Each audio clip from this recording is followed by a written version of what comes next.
My name's Jeff Peters. I'm not a lifelong resident, but close to it. My parents moved to the valley between Inverary and Sunbury in '59, and we've been there ever since. So I see a lot of familiar faces here, but if anyone's new, welcome to our community. We think you've made a good choice on where to call home. Back in the 80s, I got interested in kind of homesteading and finding out how things worked a few years earlier. So I made a point of going around visiting people. And usually you got a bite to eat when you were there. So I started out, Sid and Ruth Carmen at the Lower Lake Bridge. She was an O'Neill from across the lake. Then I went up to Press Gibson's on top of the hill. He was a farmer that had a very good memory. Manford and Irene Compson. Irene came, she was at Johnson from the Washburn Road. They were interesting to talk to. Of course, where I lived in the valley, there was Art and Les Moreland.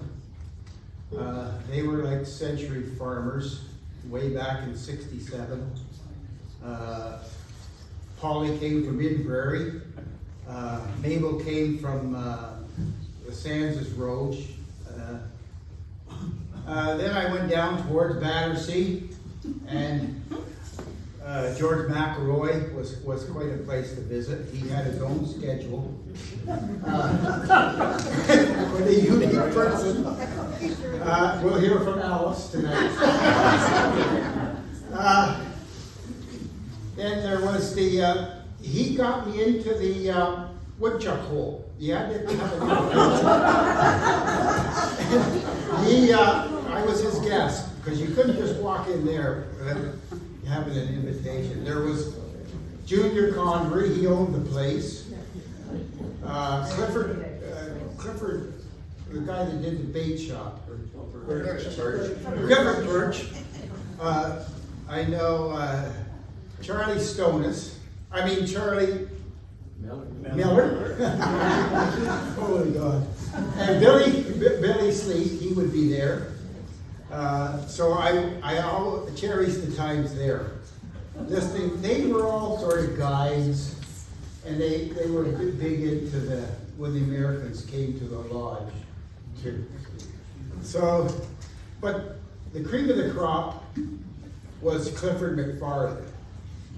He lived just back of Battersea towards Keelerville, what they call the Burnt Hills. He was a historian that you couldn't believe. Why? Because his mother was a historian, and she told him everything she knew. So there was one more generation available to hear how things were. They knew the Rideau Canal in the early 1800s, the way the people settled in the area, why the Burnt Hills was called the Burnt Hills. He had a tremendous number of stories. He was a gold miner in the Caribou country of BC. He was a painter and a farmer. So he had everything I wanted to hear to. They all found their mates close by. Where's Sue? Sue and I are going to Calgary in July to watch our son get married. There wasn't anybody available in Ontario. 4,000 kilometers, $700 and some for a ticket, and I don't even like airports. So it's quite a challenge. Anyway, sometime I'll tell some stories about those guys. But this is going to be fun tonight. We've got some people that have been here for a while, and I'm going to introduce them. I'm going to give you one or two questions if they're finished, if you have one that's pressing, but they're going to stick around after for sure, if you want to talk to them then. Okay? So we're all set. Now, my first speaker is Alida Batty Pratt. She's from Latimer. She, in the early 80s, she was commissioned or to do a research for the Frontenac what? Well, I'm going to... Okay, you're going to tell the story. I'm going to sit down. But she did a tremendous amount of research on our district. And I read some of it on the computer, and it's mind-boggling how in-depth she's been gone. So come on up, Alida. You can use this microphone. Walt's going to help you if necessary. But welcome, Alida.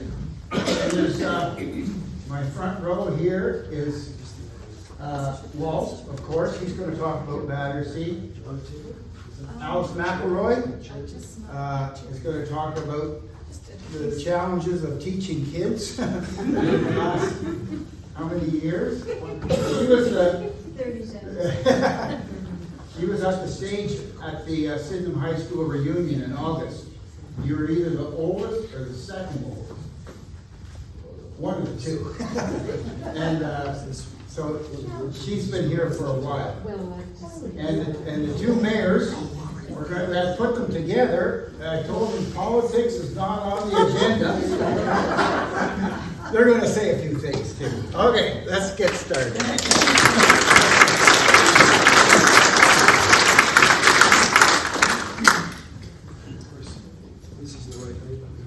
Well, we'll find out, won't we? Does that seem right? I think so. Yeah, can you hear me? So, good evening, everyone, and thank you for inviting me to speak about the history of Storrington Township. Well, we all now live in South Frontenac Township, but many of us still remember what life was like here when it was called Storrington. My garbage tags still say Storrington District. My name's Alida Batty Pratt, and I have owned a farm in the southwest corner of the township since 1968. My stone house was built and occupied in 1818 by the master builder Amos Ansley. Ansley arrived in Cataraqui along with Captain Michael Grass's contingent of United Empire Loyalists in 1784. He had been a carpenter at Fort Detroit under Governor Henry Hamilton. He represented Cataraqui, now Kingston, in the first Legislative Assembly. He held the first rights to the waterfall at Battersea in 1802, where he constructed a sawmill and turned out his own pieces from timber that he floated down Lobra Lake on the melting ice in the spring. Ansley designed and built several noteworthy homes around Kingston and this area, including Latimer, and most of them are still standing, since they were solidly built of stone. As examples, we have in Latimer, the Captain Everett House on Latimer Road, the Tunis Snook House close to Sydenham Road, the Latimer House, also on Latimer Road, the Philander Lyon House, my own house, the Brady House.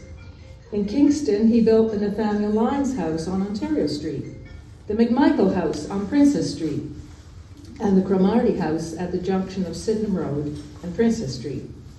He understood the best of the federal style brought from the 13 colonies and used the same molding profiles for his door jambs and window trims and other pieces. Now, I assumed that I had been asked to speak to you because of my involvement in writing the Frontenac County history. Now, this takes me back 44 years when I, along with 60 other people, compiled this 572-page tome. It's worth examining just how this project started and why. Brian Rollison, editor of County of a Thousand Lakes, The History of Frontenac County from 1673 to 1973, wrote this in his preface. The inhabitants of Frontenac County are keenly aware of the historical heritage that surrounds them, and of which they are an integral part. Starting with the first landing in the county through the 18th and 19th centuries, through periods of settlement and depopulation, hope and despair, the story of this county needed to be told. Now, it is told by the people of the county themselves, a story completed in words and pictures, deeds and documents, and extracts from diaries and letters. The project started in 1978 when Bill Morley, archivist and librarian at Queen's University, noted that the county of Frontenac had no written history and that it stood alone in this regard. The Frontenac County Council officially sanctioned the History Committee, chaired by Harold Walker, to inspire the people of the county to participate. And was that an understatement? We met together on several occasions to discuss our various points of view and to share photos and data. The writers were not all professionals. Equal importance was given to township histories from the anecdotal and personal family lore perspective. We were encouraged to do research at the local level and to find documents, photographs, and other materials uncovered from basements, trunks, and attics. Professor Rawlinson said that he collected 4 times the amount of material he could possibly use. 32 writers were involved in the first 3 sections of the book. 26 writers contributed to the section on the individual townships. In all, 60 writers and researchers participated. Here are gathered several different kinds of interpretations of history: the academic, the reminiscent, the notebook style, and the pictorial essay. Bill Fitzel noted in his column in the Week Standard newspaper that we had laid to rest the old saw that a committee cannot produce a good book. Health and Welfare Canada provided a grant through the New Horizons program to cover all the printing and administrative costs, which contributed which contributed to the financial backing of the County of Frontenac, guaranteed the viability of the project. It also had the cooperation of the Public Archives of Canada and the Public Archives of Ontario and of the Royal Ontario Museum. Professor Rawlinson calls it, for him, a rewarding and spiritually enriching experience. He had to reduce the photographic submissions from 1,200 to 250 and condense the written material by 75%. Perhaps it should have been written in several volumes instead of just one. He wrote that what we have in one volume took 300 years in the making and 5 years in the compiling. History always consists of 2 parts, the creation and the recording. Progress, on the other hand, means its presentation and its use. With the recording of the history since the white settlement began, the people have taken the next step along the road of progress to ensure that the heritage that we transmit to our children is richer, more articulate, full, and tangible. History is not an even and linear progression.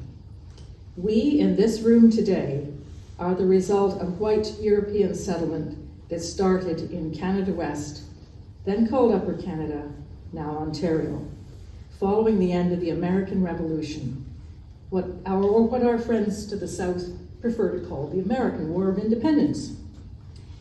This area was mapped out in 1797, so we date our settlement from that time. Now recently, we are being reminded that our indigenous populations of native Indians have dwelt here for thousands of years. But their presence in this immediate area as hunter-gatherers was transitory and mostly itinerant. Now you are referring to your informal group as being interested in the transition between the past, the present, and the future. You are gathering to consider our position today in the context of a long span of time, from prehistoric to, we hope, distant future. The period from 1783, when the American Revolution ended, to present day has been just 241 years. Yet it marks the most significant period for us. It represents the time frame in which our ancestors arrived, settled, built homes and businesses, established farms, constructed a new agrarian economy, set up a local government, created a community lifestyle of mutual support, and set up institutions that have endured to help us all. The county history that we wrote about includes all these things in detail and shows the individuals who made significant contributions to progress. I wrote 2 chapters in the county history, the one on architecture and the construction methods used in the county since 1783, and also the chapter on Storrington Township. My researchers were Ethel Bedell of Battersea and Jenny Cousineau of Sunbury. Ethel lived to be close to 100, and Jenny lived until she was almost 103. Now, my manuscript of 67 pages was hand-typed. It's not available in digital form. However, if anyone is interested in having a copy, I'm prepared to print one from Staples for a cost of $10 or less, I suppose, for printing. So how did Storrington start, and how did it get its name? The Canada Gazette for July 16, 1842, carried the first notice of an application to create a separate township from parts of Lowborough, 62 lots. Now bear in mind these are 200-acre lots. Kingston, 31 lots, and Pittsburgh Township, 289 lots west of the Rideau Canal. Sir Henry Smith, barrister and son of the infamous warden of Kingston Penitentiary, was the member for Frontenac at the time. He bestowed the name Storrington on the township in honor of his mother's birthplace in Sussex, England. Happens to be the same place my husband was born, in England. Storrington contains 110 square miles, or 53,888 acres of land, and 16,075 acres of water. In 1845, the assessed value for the population then of 3,000 was $75,000. However, this new township came into being almost 50 years after the first settlement. The hamlets of Battersea in the northeast, Sunbury in the center, Inverary in the west, and Latimer in the southwest were well-established communities by 1845. In the time I've been allotted, I cannot provide too many details about the activities in these hamlets, but I'll tell you about a few interesting individuals and families who made outstanding contributions to the progress of their communities.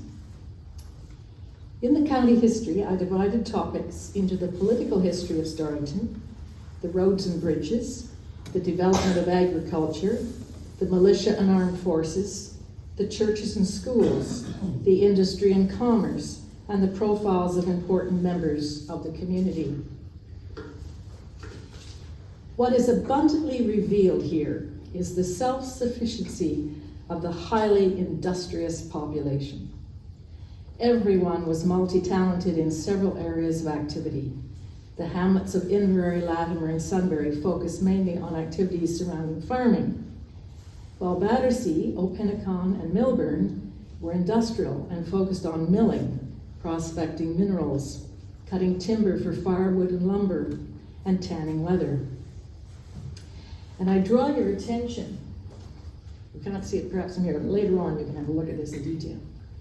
The photo on the back cover of C.W. Cooper's 1856, that's when this was written, 1856 essay on Frontenac, Lennox, and Addington, showing the Milburn Tannery, and you can see at least from there how big that tannery is. Large buildings, 5 stories tall, owned and operated by Herkimer Hamilton. It was enormous, and it employed several men.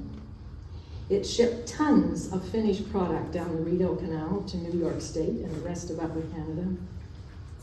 I recently walked through the area, now part of the Nature Conservancy Trail east of Battersea, and I was stunned to see that there's no sign of that mill complex. There is even no sign of the mills that once used the water power from the falls in the hamlet of Battersea itself. This is a perfect example of the transition from the 18th and 19th century way of life to the 20th century specialization, when raw materials are not refined locally but are shipped by truck or train to large cities for export and refinement in central industrial parks. It's a loss to the small community, but it is a gain for the overall wealth and prosperity of a rising nation. I shall give you one example of one industry that showed a remarkable output from the census records of 1871 to 1901. This is the manufacturing of cheese. local farmers produced prodigious quantities of milk from herds of cattle and needed a method of preservation. After 1957, fluid milk was collected from individual farms each day and taken to dairies in Kingston. But before that time, milk storage was a problem, so farmers cooperated in creating cheese factories. The agricultural census for 1861 had not listed any cheese factories in Storrington, but in 1871 it listed 6. From a production of only 880 pounds of export cheese in 1860, the output of the township a decade later had risen to more than 1 million pounds of cheese. The final cheese factory in Latimer was run by Thomas Wright, who maintained a production of between $1,000 and $2,000 per month, with cheese selling at 9.5 cents a pound. The factory was closed in 1943 and the building was torn down. However, before that happened, an interesting thing took place. The person who kept the accounts and filled the ledgers was a 10-year-old lad named Robert Mundell. Since we are looking for transitions involving Storrington Township, this is a remarkable one. For Dr. Robert Mundell is best known as being the father of the euro currency. He was an economist with an international reputation, a professor at different well-known universities around the world. He was advisor to several governments, including Ronald Reagan and Margaret Thatcher in their supply-side economics. He was also the winner of the Nobel Memorial Prize in Economic Sciences in 1999. And this was for his pioneering work in monetary dynamics in optimum currency areas. If you want, I'll give you an explanation on that, because that's my career. He died at age 88 in 2021, and there is a plaque mounted on a stone dedicated to him on the grounds of the fire station in Latimer.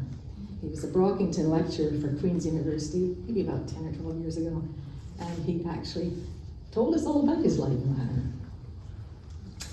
Another famous son of Storrington is Warren Marrison, 1896 to 1980. He's a Canadian engineer and inventor who was the co-inventor of the first quartz clock in 1927. At Bell Labs in New York, he was working on frequency standards using quartz as a reference. He was born in Inverary, the grandson of Robert Marrison, who owned a carriage shop on the Perth Road. Robert Marrison employed 5 men from 1870 to 1900 in the large frame 2-story shop. Buggies, wagons, and carriages were made on the first floor, while they were painted upstairs. Marrison also assembled and refinished pianos. As there was no electricity in the village then, a windmill fastened to the roof provided the power for a generator to work the lathes and the paint sprayers. As a sideline, Marrison maintained an apiary from which he supplied honey to local shops. He was a supporter of the Methodist Church and for many years was the Sunday school superintendent. However, for me, the most important and extraordinary stroke of good luck in doing this county history happened to come from a neighbor of mine, Ruth Courtney. She found in her attic all the notes, letters, and ledgers from a trading post owned and managed by John Wolfe from 1824 to 1874. John Wolfe was born in Thorold Township, which is near Niagara, in 1800, his father being a member of Butler's Rangers. He arrived in Latimer in 1824 and opened a trading post. He could read and write, so he offered his services to all the local residents for witnessing documents and helping in land settlements. His store accounts, maps, military letters, private correspondence, and tax notices are all in detail. This collection made it possible to piece together a history hitherto unknown. Since cash was hard to find, the locals traded in goods that they grew, produced, or fabricated in exchange for whatever else they needed. I have those in probably that stacked that high of documents and ledgers. And everything that John Wolfe did, he had to give a valuation for, because he'd have to say, well, this gentleman worked for 3 days, and this person's traded lumber to him to build a house, and the lumber had to be worth so many pounds, shillings, and pence.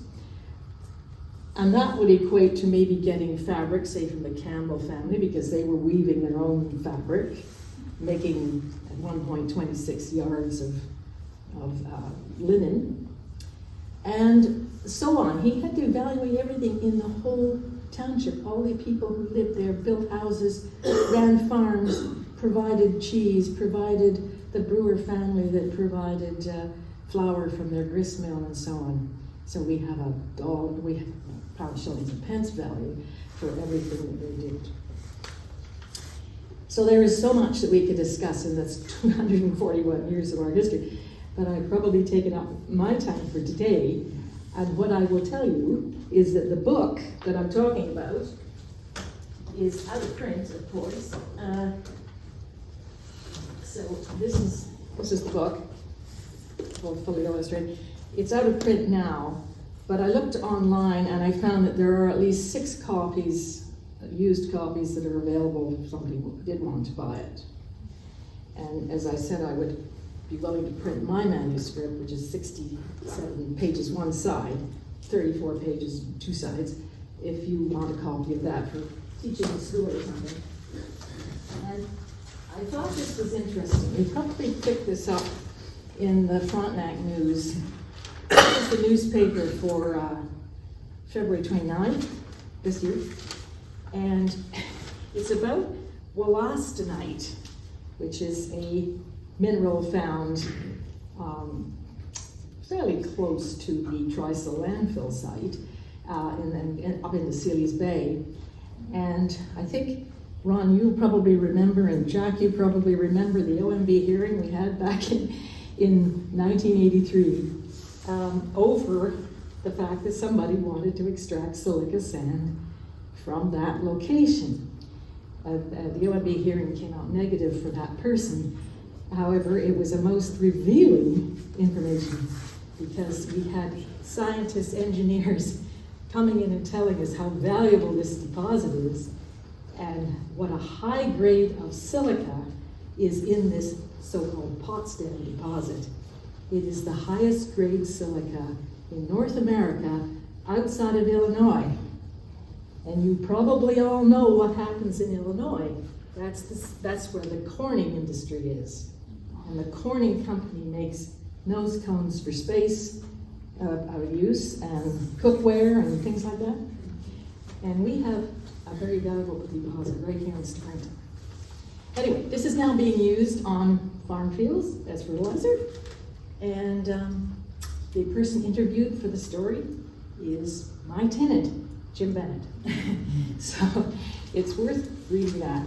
I gave you a copy of it if you didn't keep it. And now I'll turn it over to many other speakers tonight. Thank you.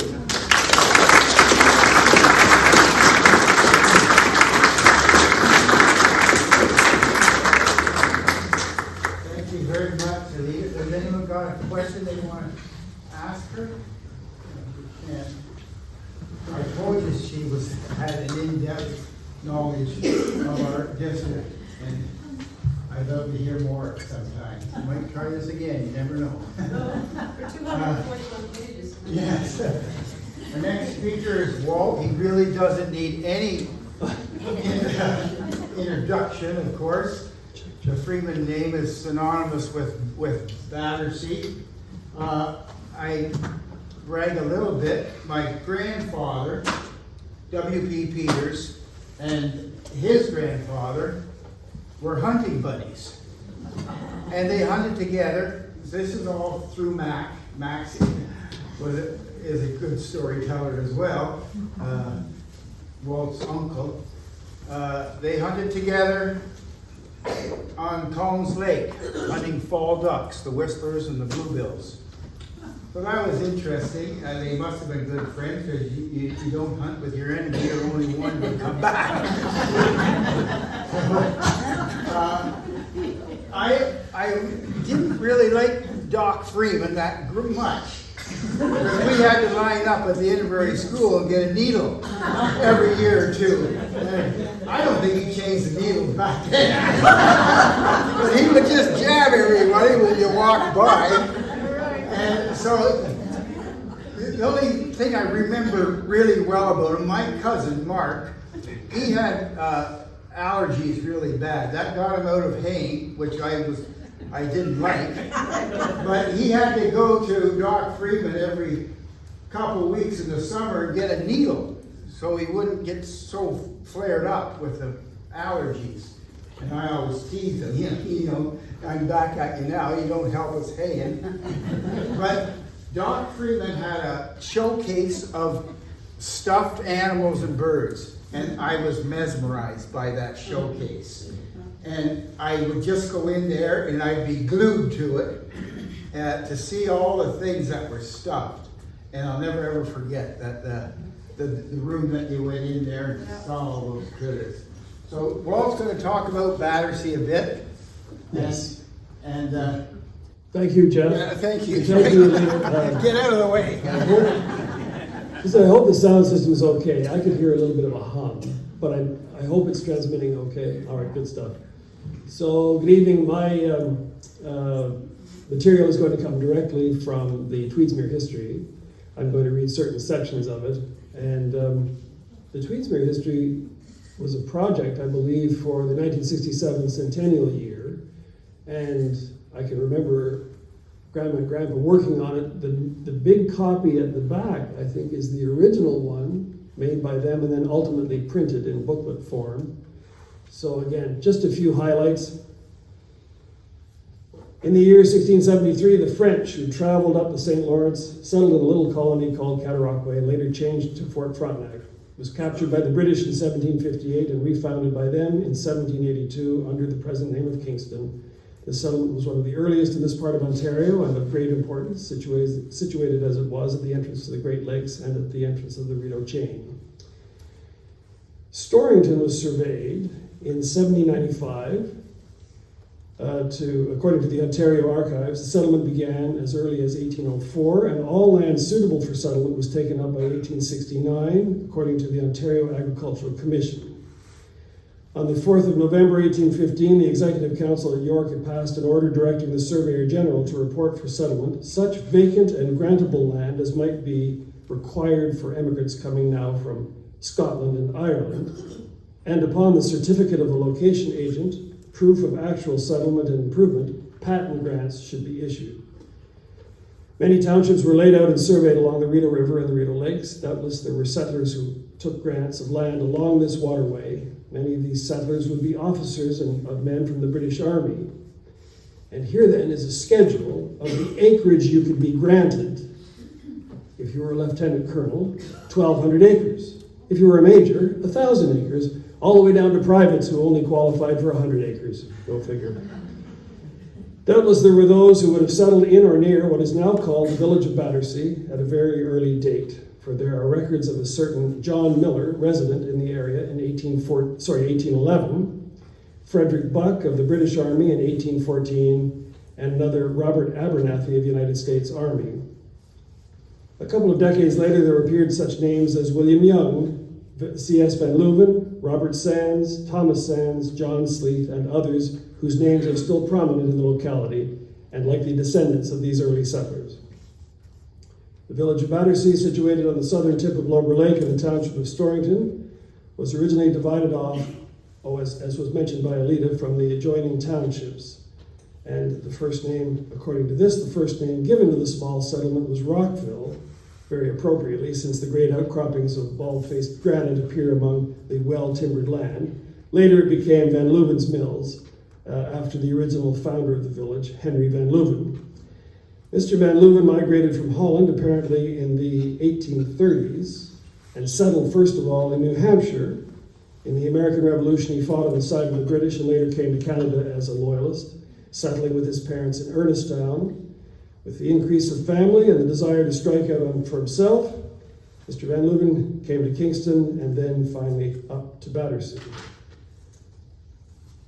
The area already occupied by Amos Ainsley and family They failed to get the title to the property, unfortunately, so Henry Van Leuven and his 6 sons each took 200 acres and set out to work and clear the land. To his several daughters, he gave lots within the village, the Van Leuvens were a distinguished family of the gentry class, and most of the work was done by hired help. They did not sell any of their property for a generation or two, content rather to rent it or lease it out. After some of the clearing had been accomplished, Mr. Van Leuven imported masons and carpenters and a large stone structure erected which came to be known as Van Leuven House. For a short time, a store was there, operated there. Up to this time, the mail was brought by stage from Cataraqui and only twice a week. But now, Henry Van Leuven applied to Ottawa to run a post office. His request was granted, and he was made the first postmaster, and the village name now became Battersea. Mr. Van Leuven's business became more extensive and his personal interests more enterprising, and he saw the possibilities of the power available from the creek from Lober Lake, which runs through Battersea. He built a grist and flour mill, and as it shortly was burned, he replaced it with a building constructed of stone, quarried nearby. Van Leuven's son-in-law, John Wakefield, was the first miller. The same mill was later owned and operated by the Anglin family. The sawmill was built by the same pioneer, and it was shortly replaced by a larger mill with a carding mill on the second floor, showing the varied interests which Henry Van Leuven developed through the years. As hunting, trapping, and fishing became part of the natural life and occupation of many of the inhabitants, there came a need for outlets and markets for their produce. A man by the name of Baker built a tannery down the creek from the sawmill, and here the skins and hides were brought and tanned. It also created a market for tanning bark, which had hitherto been practically waste from cut timbers. A shingle mill was also erected and was used until very recently. Its remains are still to be seen. Of course, as I say, this was published in 1967. In 1873, a cheese factory was built by John Hudson. It was sited below the falls where spring water is available. As a comparative cost of living, we quote cheese at that time at 7 and 8 cents a pound, which you mentioned. About 1888, this factory was raised and a new site above the falls, handy to the road, was chosen, as it was realized that spring water was not necessarily for the making of good cheese. The old factory was torn down and a fine modern building erected with living quarters above. There are records that tell of a furniture factory operating in Battersea. Little is known of it, save the name of its owner, a man named Holmes. There were also the very necessary blacksmith shops, apparently 2 in existence at all times through the years until the last quarter of a century. The first hotel in Battersea, built by a man named Blackaby, and stood where Mr. Patterson now carries on his hardware and barbershop business. Well, of course, that was Uncle Norman's store. The Granite House, built sometime in the early 1850s, marked at a site on the map in 1858. It too burned, but through the kindness and generosity of villagers, they contributed to the cost and gave hours of labor. It was rebuilt for the accommodation of travelers. And there is a record here then of what the customers might expect to pay.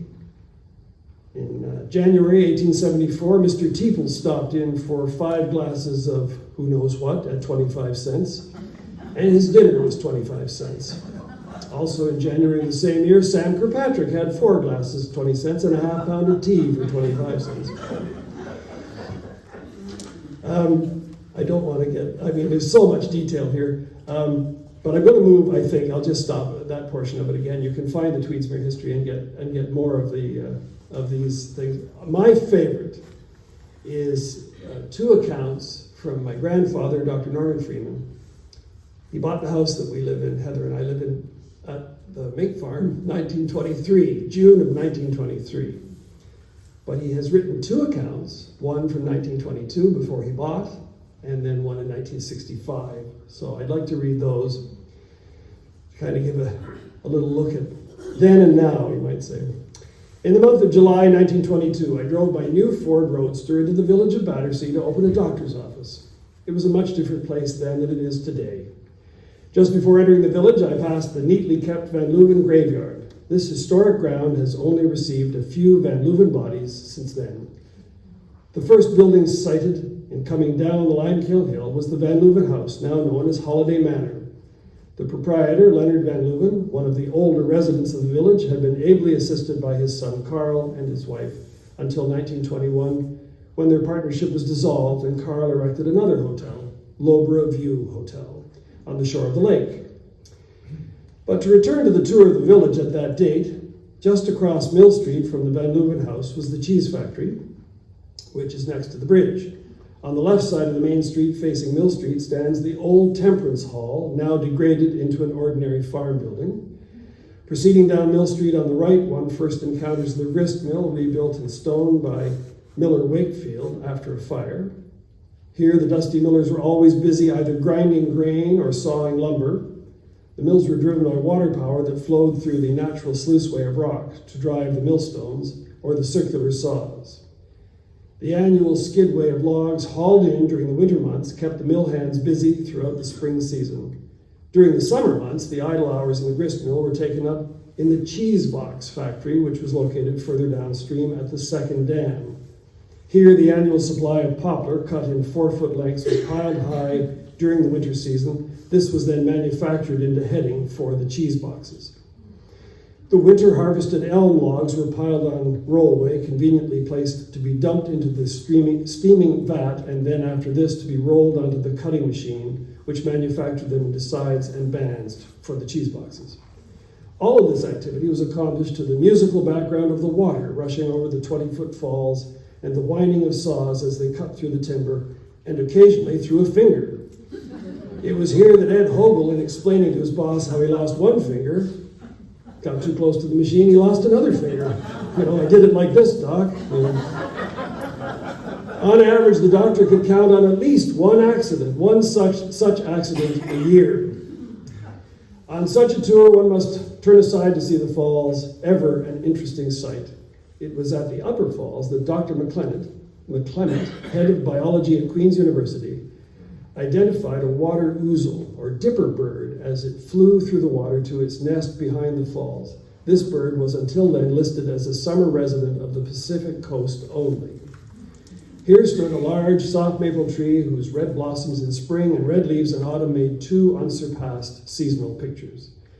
The creek, which wended its way through swamplands for the half-mile from the lake to falls, a hive of activity during the fishing season.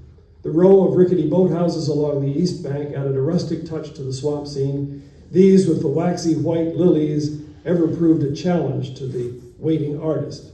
Crossing the bridge, we entered the village proper. The first residence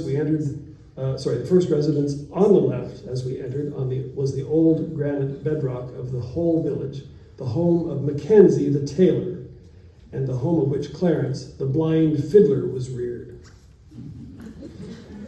To the right, on the creek bank, was a small store that catered to the needs and fancies of the visiting fishermen. Behind it, along the creek bank, stood a series of ice houses and barns that housed the services for the village's oldest hotel, the Granite House.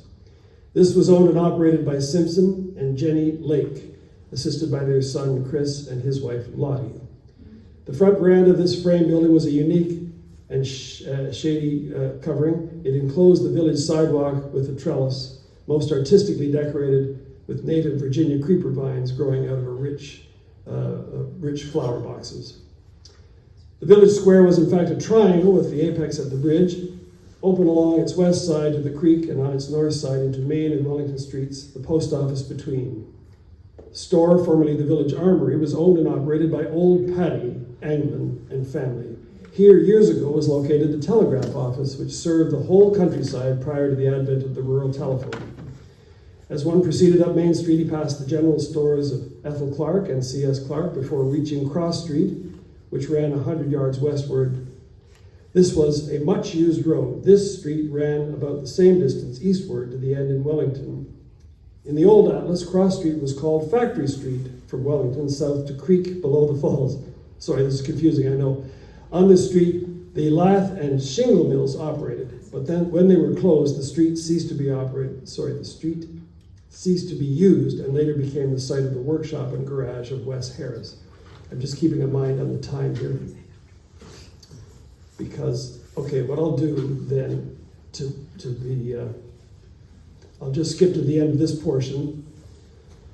The Americans still come to enjoy the summer season. The bullfrog chorus is just as booming. I'm sorry, I jumped too far. I jumped over. Okay, sorry. I did want to read when he goes back through the village in 1965. Over 40 years have passed, and I am privileged to walk the streets of Battersea and note the changing scenes. Many years have passed since Morley, the caretaker of Van Leuven Cemetery, was laid to rest with his kinfolk. For a long time, nature sought to reclaim the ground, but other hands have been raised to tend to it.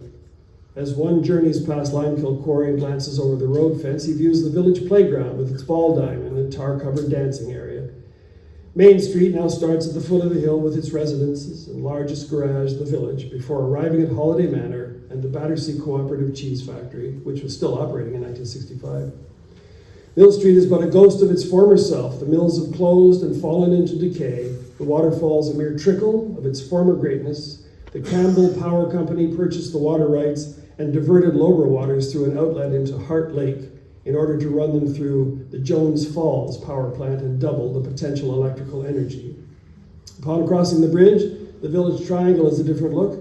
The granite house has disappeared. That area now serves as a car parking ground. The little store next to the bridge has grown modern with gas pumps, lunch counter, and cold storage plant. The old post office is now a general store, striving to keep up with its neighbor on the bridge. Ethel Clark's store was burned. It is now rebuilt. Now the post office, owned by Ralph Convery, who also has the bus franchise to the city and a school bus contract to transport the teenagers to the secondary school in Kingston. The land at the rear of his residence, extending along the creek to Cross Street, has been converted into a car parking area. The row of tumbled-down boathouses have almost gone, and across the creek from the bridge one sees their replacements. The C.S. Clark store is intact, is run by his son Murray, an able successor. Across the street where the church once stood, there was a church apparently, where the village barber shop and hardware store ultimately went. That former church changed locations with Reuben Knapp's machine shop.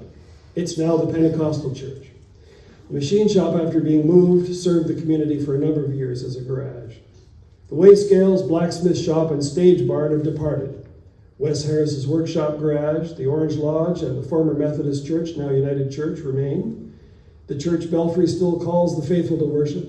The centennial celebration in 1958 rebuilt the church chancel and added a Sunday school hall. The evergreen trees planted throughout the village have given it a new look.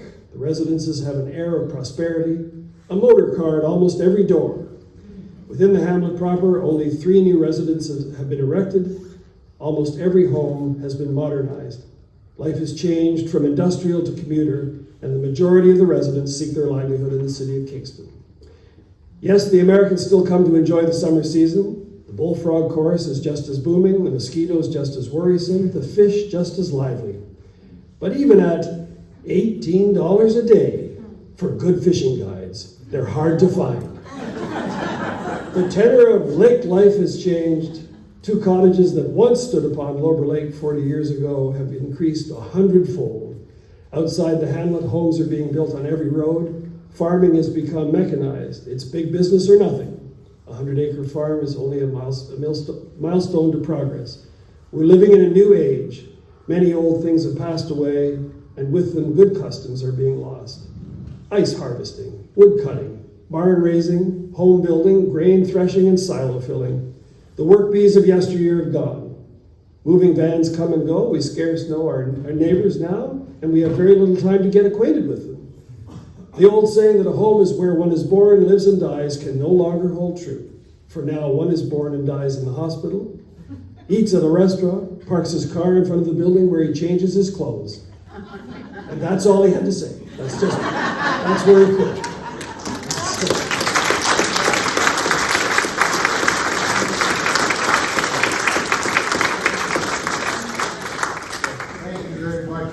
I remember if you needed a pig or a steer butchered, we took it to Billy Moreland's place, the Red Barns, and he was an expert at that.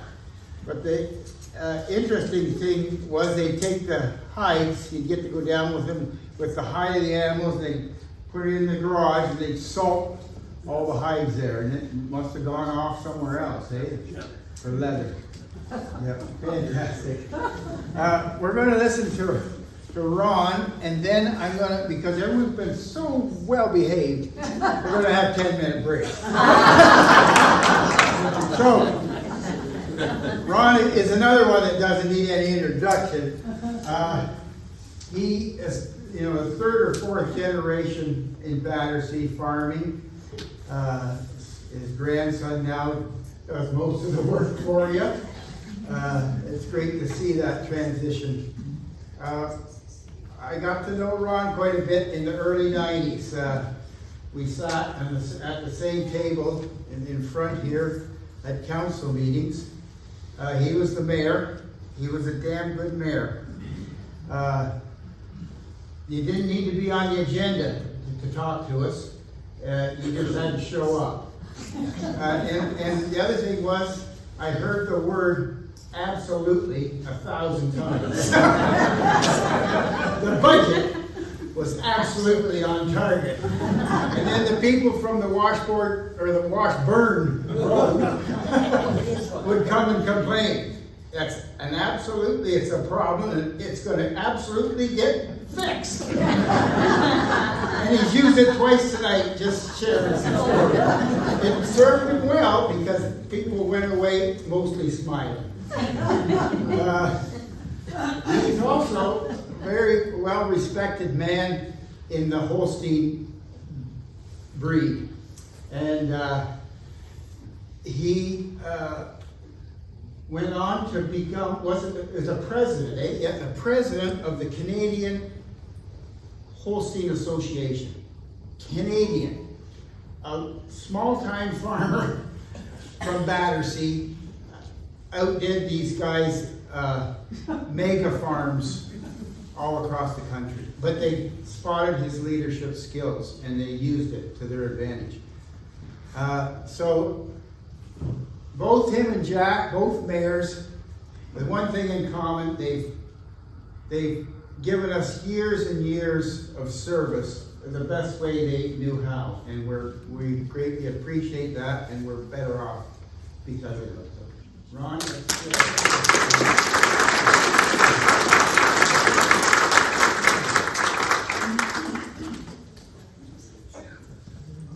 Thanks, Jeff.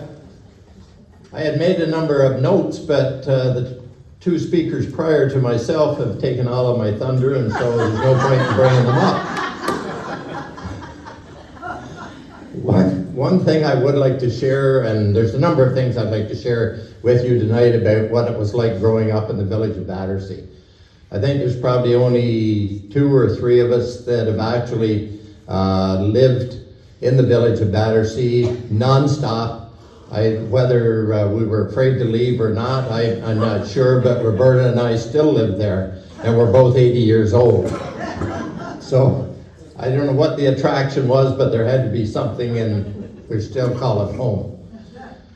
When I was born, I was born in the city of Kingston, of course, at Kingston General Hospital, and came home to the farm where I now live with my grandfather and mother, Maxwell and Evelyn Sleeth, and my grandfather and my grandmother, Ralph and Winifred Sleeth, and they had bought that farm in 1912, so we've actually been there 100 and whatever number of years that is, too many to count right tonight. But anyway, at that time we milked 12 cows, or my grandfather did, and made a living at it. He also guided. We raised some pigs, raised some chickens, raised some geese. And the one thing, I guess, that made it all work was my grandmother was a school teacher. She taught at each of the 4 schools that were in Storrington district in the Battersea area. Melbourne, Keelerville, Battersea, and the Stonus Road over on the east side of Dog Lake.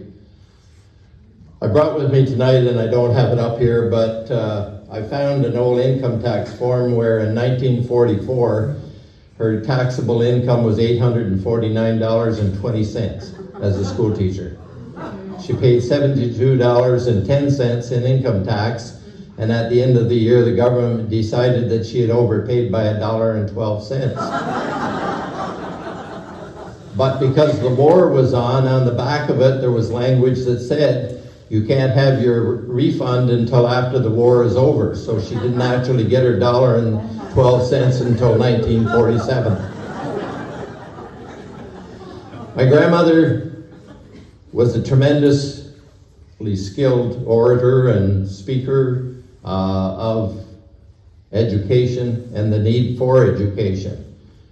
She could not drive a car though. Every time my father and my grandfather tried to teach her to drive a car so she could go to school, she headed for a tree or a hydro pole and drove into it. And so at the end of the day, she was banned from all driving of a mechanized vehicle. But she loved to drive a horse, and she had a real fancy buggy. At that time, I was 3 years old, and I was the oldest of 3 children already born to my father and mother. And so when she drove the buggy, she would actually take me to school, whichever school it happened to be, whether it was Keelerville or wherever she was teaching that year, so that my mother only had 2 kids to look after at home. Later on, the next year, my father and mother bought a home up in the village of Battersea called the Bryant House. Like most houses in the village at that time, it didn't have hydro in it yet. And so they had to hire an electrician to come and wire the house and put electricity into it before we could move there. But prior to that, in 1938, the hydro poles went through our farm, and our farmhouse was actually wired, and I found that bill. Paul Miller was the electrician at the day. He worked for 80 hours. He installed all the fixtures, the wiring, the service, got the permits. He worked for 80 hours at 50 cents an hour for a grand total of $40 for labor, and the total bill to wire the house was $138. We moved to the village when, as I say, I was going to be 5 years old on a steel-wheeled wagon with all the furniture on it, and I became a Battersea kid. Along with Roberta and Martina, and of course Martina was older than the rest of us, so she was getting to be a big kid then. But we all played as kids within the village. One of the places that we gravitated to was Paul Miller's place, because that's where Charlie and Buddy and Marilyn lived. And they had a playhouse, and you learned some things in the playhouse that you hadn't been taught by your parents. Some things that you remember for the rest of your life. One of the things that they always had was a boxing ring. And while many of you probably don't know them, but there was a family moved into the village of Battersea by the name of Weir. And the oldest son was Gary. And of course he thought he was a pretty tough guy coming from Toronto for these kicks in Battersea. So we suggested that he get into the ring with somebody. Well, Marilyn, she stepped up and said, I'll get into the ring. So she put on the boxing gloves, and they danced around a little bit, and all of a sudden he moved a little too close, and Marilyn hit him with a right hook and knocked him cold as a cucumber on the ground. And we, being about 10 years old or 12 years old at the time, thought he was dead. We were afraid to tell anybody because we didn't know what was going to happen to us.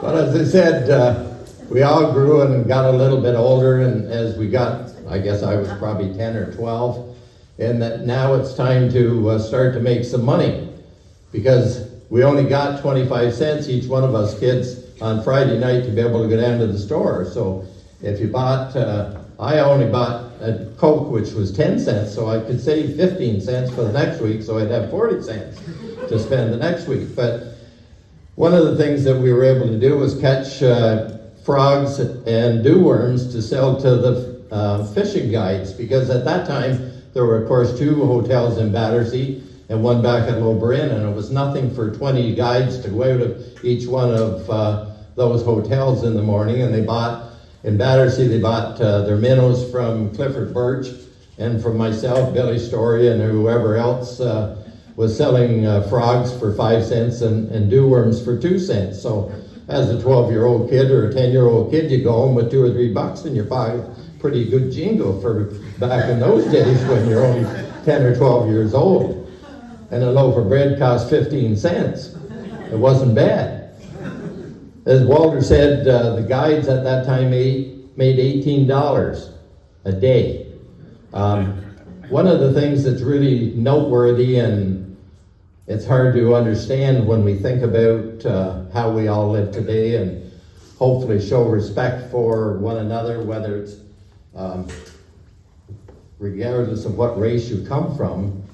But when we were growing up and until the 1960 era, the only people that came to the hotels in Battersea were Jewish people, and the only people that came to the Lober Inn Hotel were Gentiles.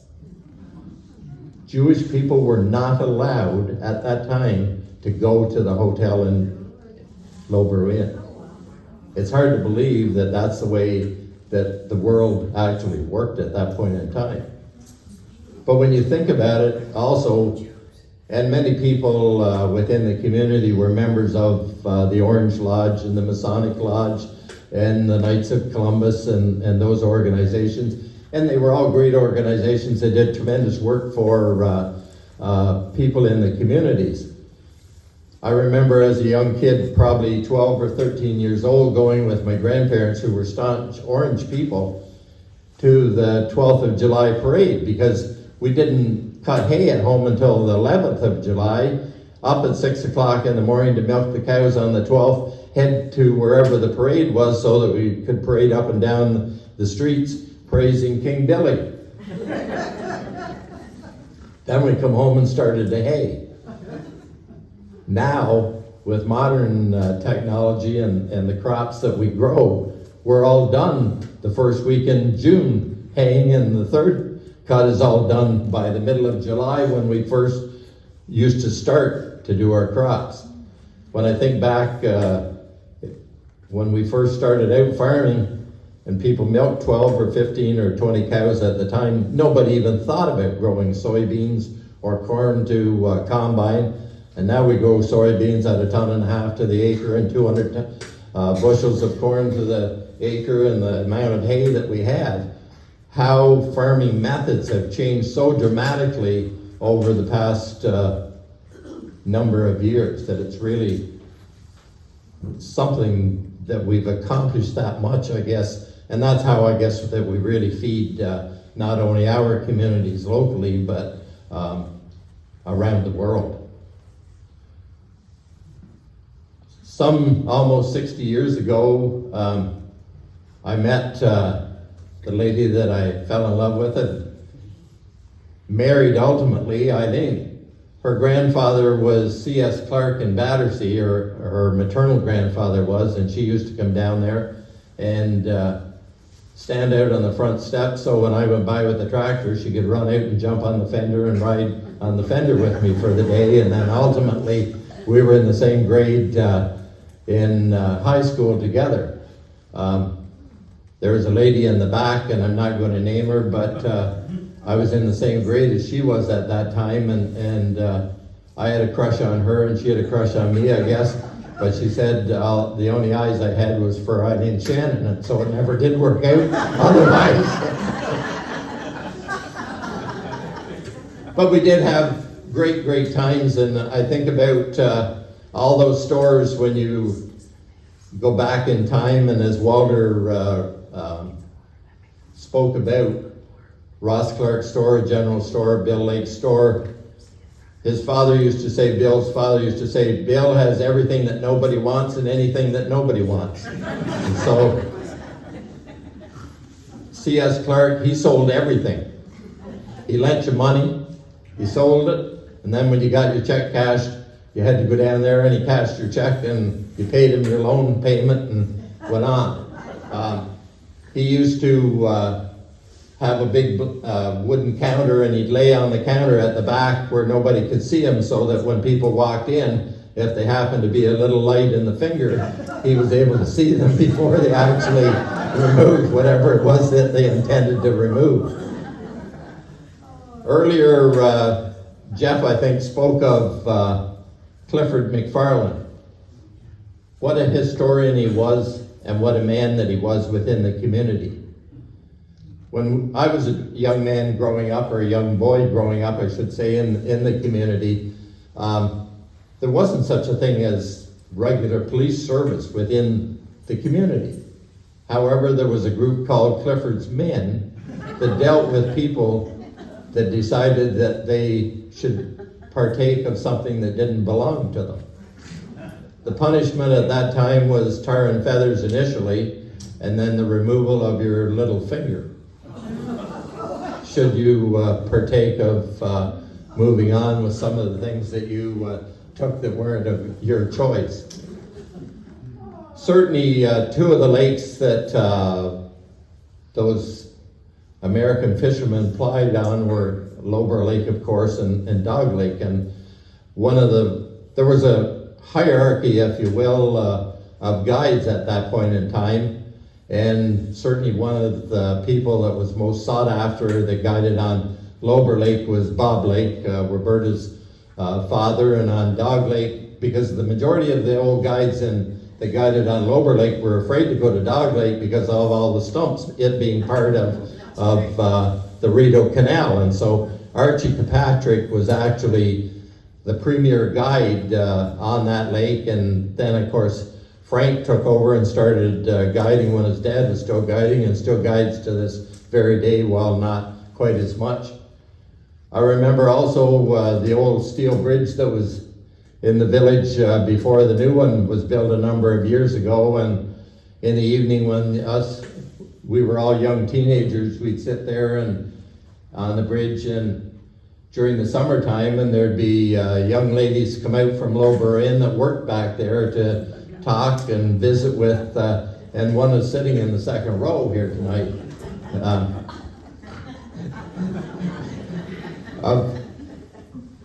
Those were the times that people think are very simple, and they were, but people were better for it in those days than what they are today. One of the things I think that was most missed as the village started to deteriorate, and that all began in the late 50s and the early 60s when, if you will, the Industrial Revolution really started to take hold in Canada, coming from the United States in plants like DuPont and Kingston, CIL, Alcan, the locomotive works, all of those. Whereas then people, the men started to leave the small farms and those guiding jobs and trapping jobs that they had to work in the city. And as a result, they bought their gasoline in the city, they bought their food in the city. And so, as Dr. Freeman noted, the village really started to deteriorate and go from what it once was a hustling, bustling village. On a Saturday night, it was nothing to see 20 Americans walking side by side down the main street, all of the men with their yellow shirts and white pants, white shoes, and the ladies with earrings hanging down to their shoulders, and smoking, the men all smoking big cigars and throwing a dime at a kid that was standing on the side watching them. Go buy yourself a drink, kid, they'd say. Certainly, I've seen a lot of changes, and one of the things that I guess we have to look forward to is that we've had a presentation, and I guess probably most of you know I still am on council in South Frontenac representing Storrington, and we've had a presentation from a developer in Toronto that's already bought up a number of properties in Battersea, and he proposes to redevelop the village, if you will, to a destination place, and is prepared to spend up to $20 million over the next 5 years in order to do that. So it is going to be very interesting to see what that actually looks like 5 years from now and what his real plans are. He made a preliminary presentation to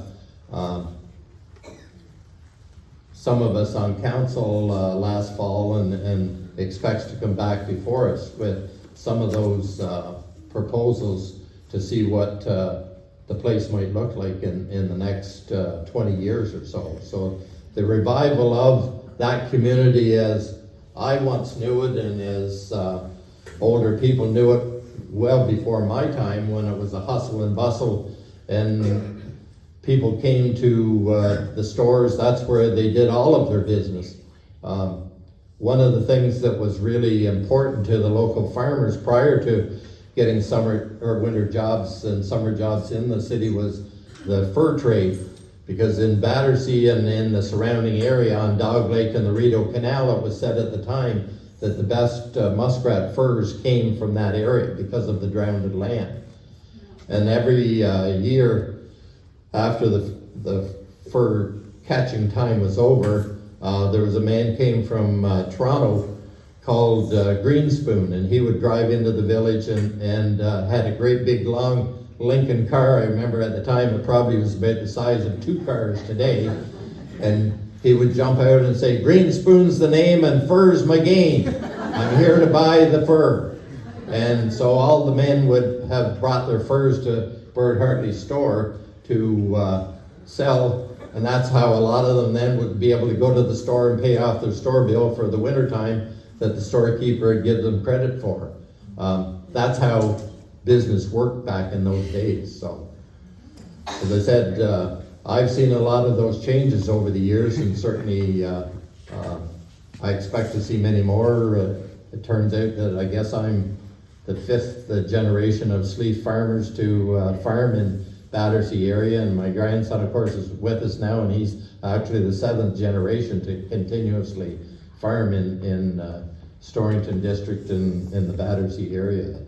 Because my great-great-grandfather and his family came in 1820, so we've actually been here for a couple of years. Anyway, if anybody's got any questions, I'm more than pleased to try to answer them. But Yeah, we got one. Jane? I just want to say I'm glad to see you have all your fingers. I remember as a little kid when that actually happened, and it is a true story, certainly. Yes. Yes. Yeah. I don't live in Storrington, I live over in what used to be Pittsburgh, and known Ron for a long time because I was on council over there, and he was Reeve over here, and then of course I worked in Frontenac for 16 years, and so anyway, I've known Ron a long time. He has always talked a lot, just, but I just want to tell a really quick story, and that is that time with the Orange Lodge. And I had an aunt and uncle who were active in the Orange Lodge. And we used to go to the parades on July the 12th. And as a kid, I didn't really know what. It was just a parade. Anyway, in the early years of my marriage, my uncle, who would go on to the Orange Lodge in that area, this is up a little valley, okay, asked my husband if he would help him fix the roof in the Orange Lodge.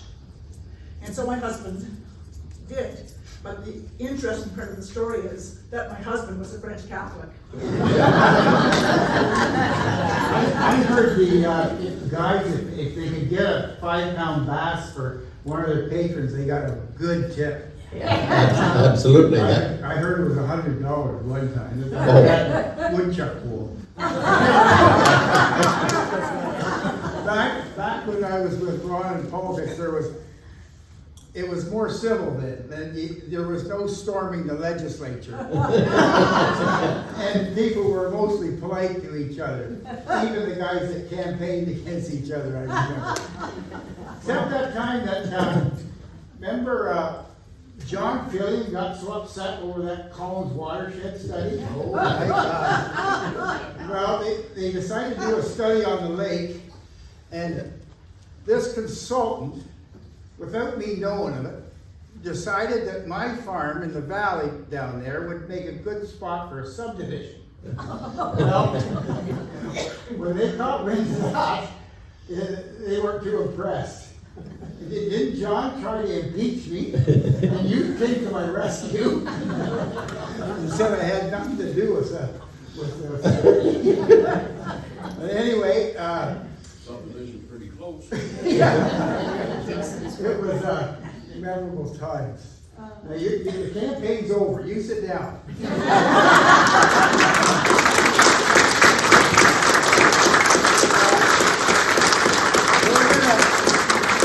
gonna get 10 minutes. That's all. You have a coffee, eat some of those cookies so we can get home quicker than we thought we might. Have a coffee and a cookie, and we got 3 more people. So each for 10 minutes. We'll get out of here real close to 9 o'clock.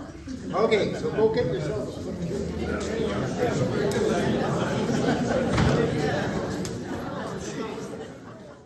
It's Jack Jack Moreland. He doesn't need an introduction either. But I grew up very close to him. He lived up on the hill, called it a Parliament Hill. I lived in the valley.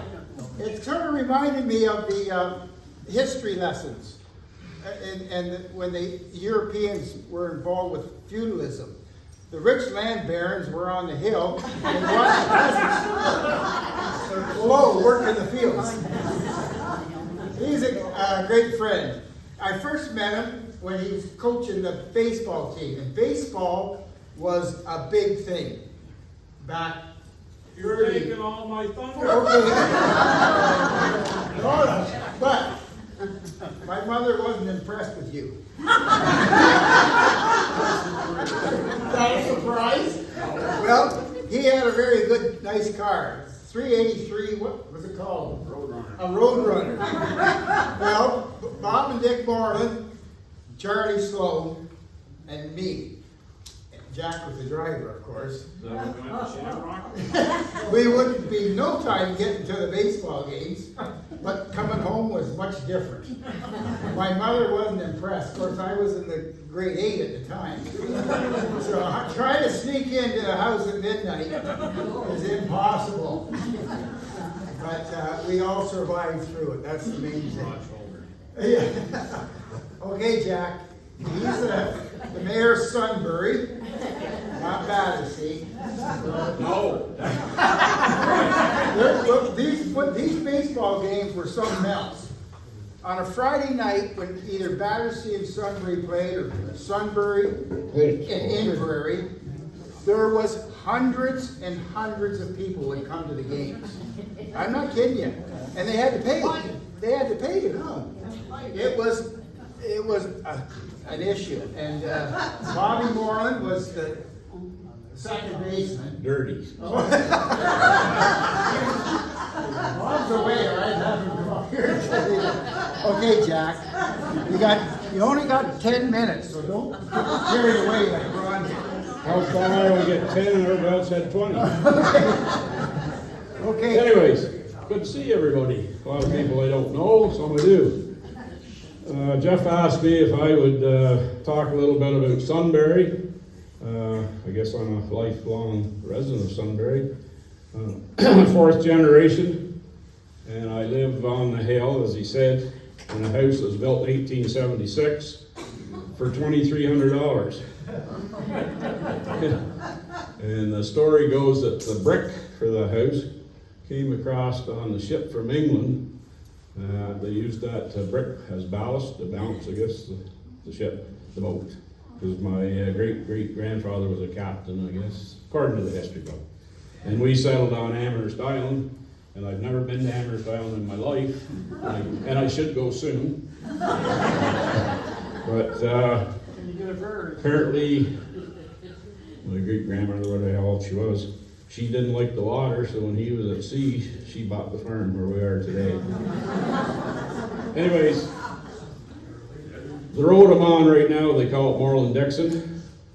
Back before all this amalgamation and naming the roads and all that, it was County Road 12, and then that was County Road 12, and then Sunbury Road to 15 was County Road 12.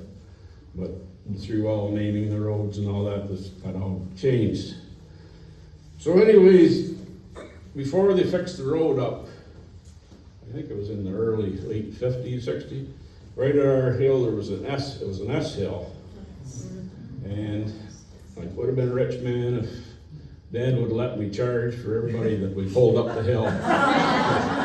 He said, go and do that. That's what a good neighbor does. You don't charge. And of course I was young. I used to get to drive some people's cars up. They couldn't drive it up, but I could. They'd get stopped on the corner, so I'd get in with her, we'd back her down to Uncle Les's, and then just give it to her. But you always had in the right gear, you never had to change gear, then you could just coast. So we did that. And Kenny Silver and Charlie Convery sanded the road. He drove the dump truck, Kenny, and old Charlie was in the back of the truck with a shovel, not like it is today. It was all gravel. So anyways, then I guess as I got older, I probably should tell you. On Sunbury or on Marlin-Dixon Road, there were 7 dairy farms, believe it or not. I wrote down Dave Dixon, Stan McCallum, Les Moreland, Art Moreland, Reg Sloan, and Lauren Campbell. And then I did include Billy, because Uncle Les owned that place there. But then Lauren Campbell was the gentleman that ran the telephone company. It was that little house right where the Sunbury Park is now, or they call it Gerald Ball Park. Anyways, then we went to school at Sunbury. And you either walked, or you rode your bike, or you might got a good rainy day, you got a ride. And when I started there, where the Lions Club is now in the stone part, it was a one-room school. And it was interesting. There's things that happen that you never forget. And we had a teacher called Miss Cairns, and she had a nerve problem. She was a little nervous. Well, this Doug McCafferty, who, imagine Martina, you know McCafferty. If one day we were in charge of keeping the fire going, we had to put the wood in the fire and keep going. If he didn't put a couple of 22 shells in it. Holy gee. When they went off, I thought she died. Cracked the stove. She went out and left it because she boarded up at Arnold Clancy's. So we were all alone. So anyways, after, she never did come back for a long time, and ended up they got Hazel Moreland to supply teach her. But something like that you don't forget. And when I got to grade 8, there was 3 rooms, because that's how the population was going. But at that time, there was no flush toilets. So he and she was built onto the back of the school, and they were just in a, I guess, had to be in a metal tank, I guess. And for some reason, Uncle Les got that job every summer to clean them out. And I seem to get to help.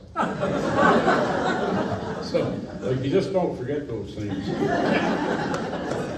Other good thing was it, of course, you got to drive, eh? I drove, I guess I started driving when I was 5 years old.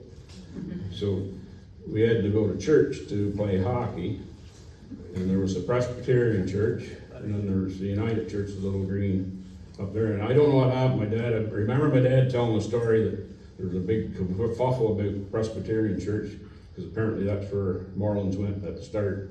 Then they ended up in the United Church. Well, anyways, you had to, if you wanted to play hockey, you had to go to Sunday school, and you had to have 80% average. So you went because I got to drive to Sunday school every day, or every Sunday. But I'll tell you, we were a tough hockey team, and we had to practice down in Campbell's Pond down there. And Howard Dixon, or not Howard Dixon, Denzel Dixon was our coach, who was the father of Paul Dixon and Dennis. And we'd get the shit hours at the Harold Harvey, 7 o'clock, no roof, so we had to clean the ice off before we could play. And them city kids, you know, playing a bunch of country hicks. Well, I'll tell you, they knew they had a hockey game. And one year, at the end of the church, I think they called it the Stars of Tomorrow. And it was held at the Memorial Centre. And that was the playoffs, like, I guess you'd say. And we played for Zion United. That was Denzel's church, so he was Zion. And Zion United won it one year. They won the whole kit and caboodle. Well, you should have heard the people from Sunbury, all the parents were there, you know, you thought you'd win the Stanley Cup.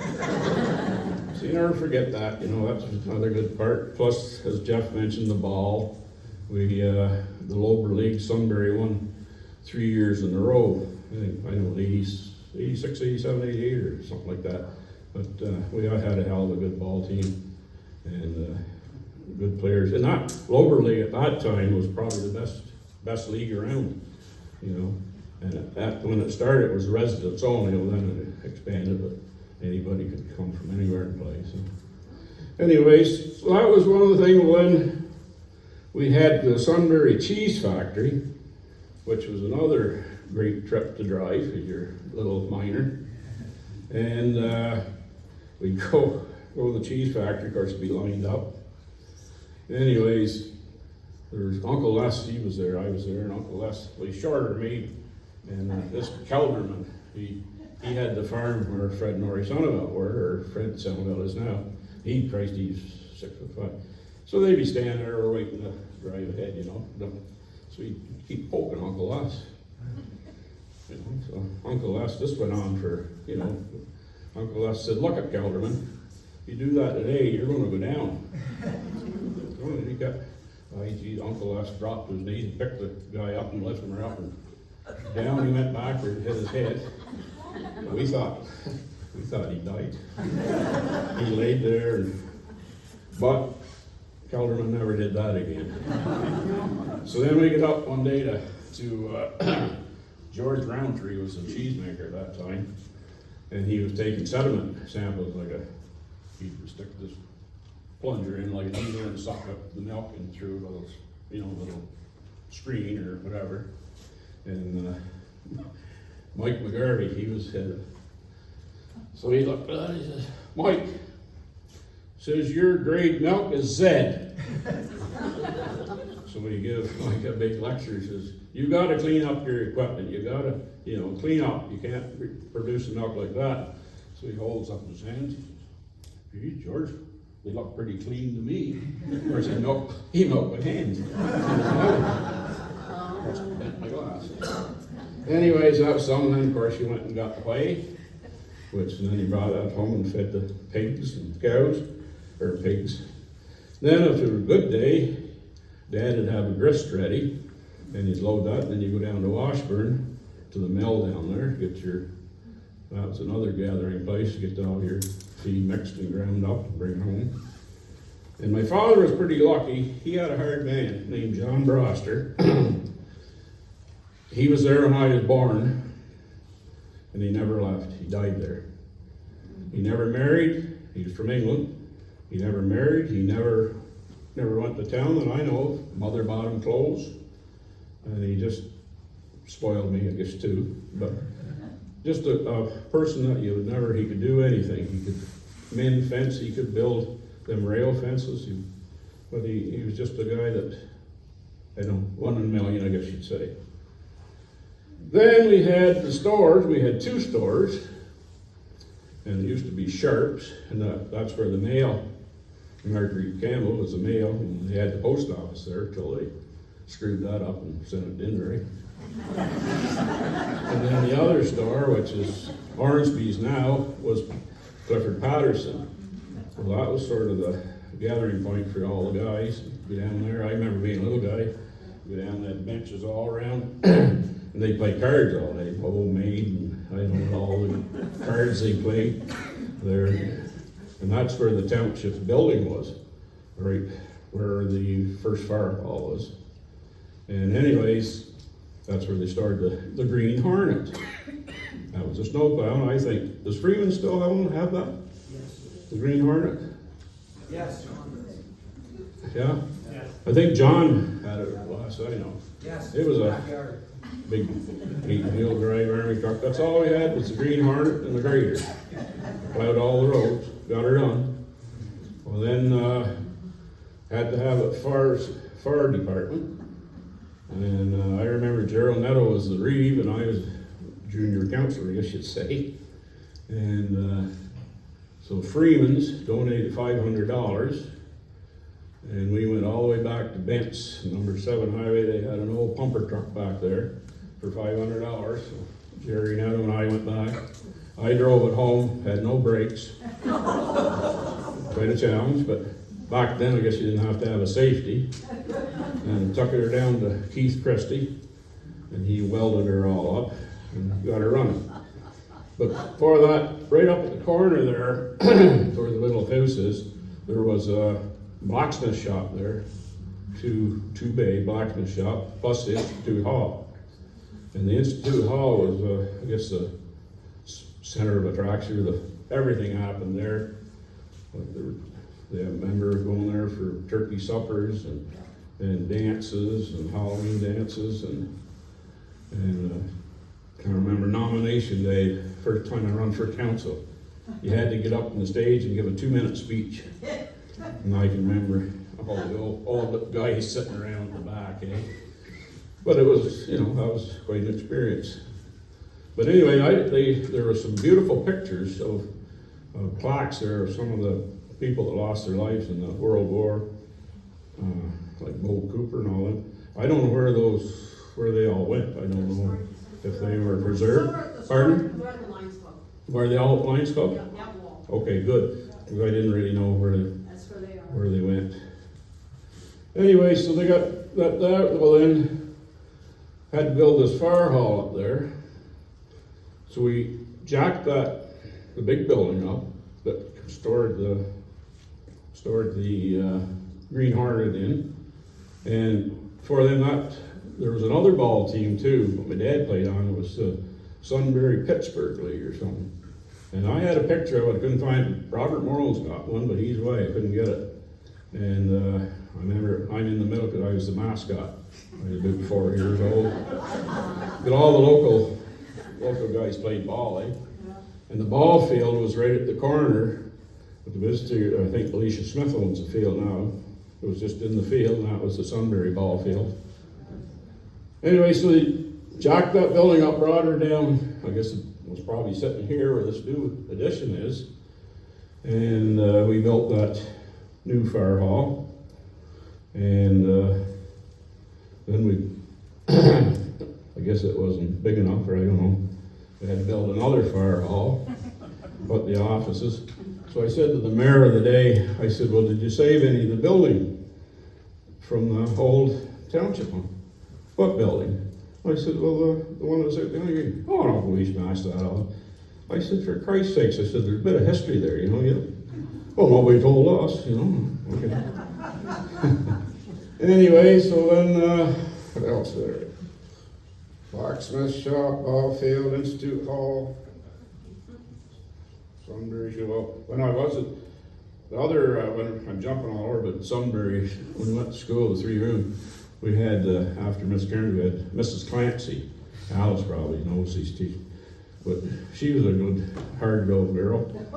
But she had a 1950, probably ton truck, eh?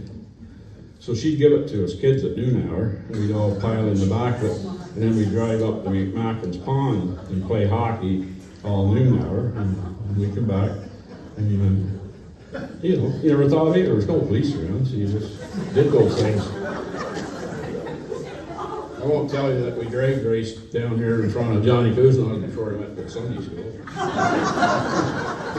Bernie Morrow, Jimmy Crow, Billy Ball, Randy Clark, myself. Just to give her a little shot, Anyways, this building here is new. The township chambers used to be back there. Ron knows. So then they do have a couple of birds. But see the new fire hall, $3 million or something, isn't it? $3 million fire hall. Anyway, so I said to the mayor, I said, you built it on cemetery land. No, we didn't. Built it on township. I said, excuse me, you're full of shit. I said, I was on council, and we bought that land for extension of the cemetery. We were told by the cemetery board that we needed more land for burials. From Peter Ullman. Hey? Yeah, up there, because you farmed it, or you took the hay off it. Anyways, everything that you asked, it all got lost in the shuffle of amalgamation. We couldn't find all that.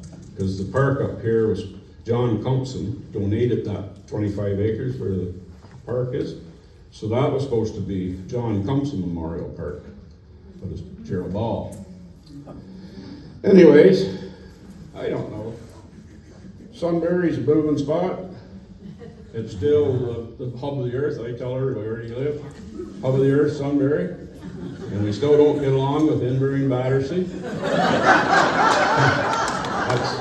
That'll be forever.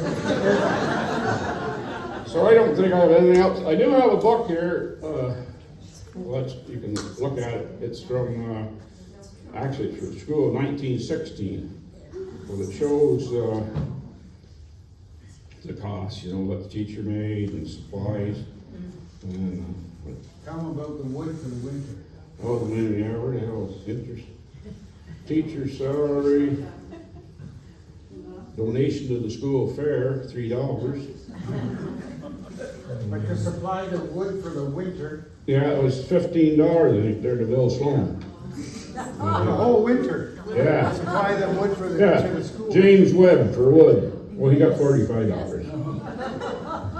But it's, it'll just help. But what I'm amazed at is the penmanship. Like how these beautiful writing, which, and you look at the kids writing today. Anyway, I'll leave that up here if anyone wants to take a look at it. But I guess that's all I got. Hey, Jack. Somebody's still there.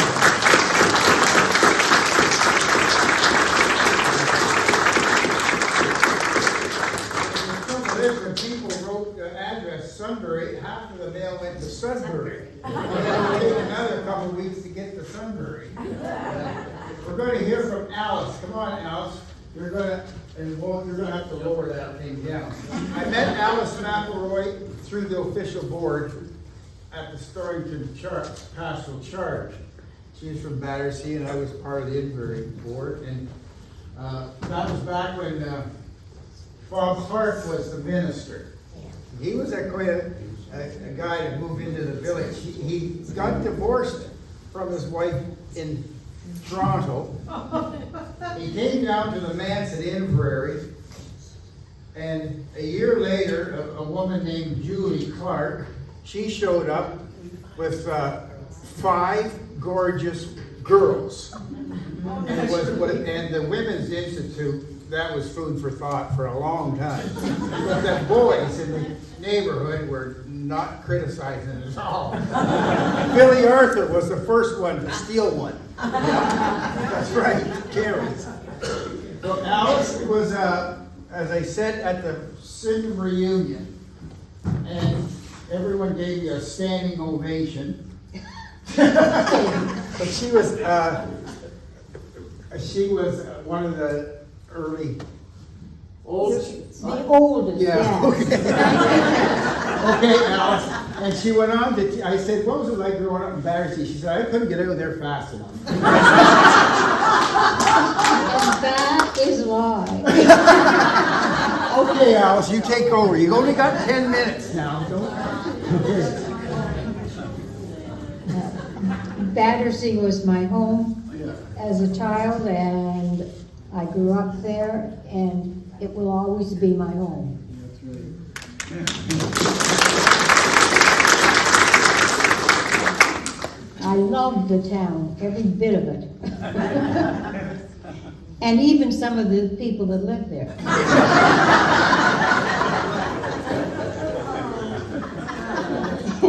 Anyway, I didn't want to tell my age, but I'm going to anyway, and you can do the math if you want to. So I was born in 1931 on December the 30th. And I was the oldest of the family Kirkpatrick, Archie and Lillian Kirkpatrick's children. I was the oldest one. They're now, and of course, they went on to have 11 more children.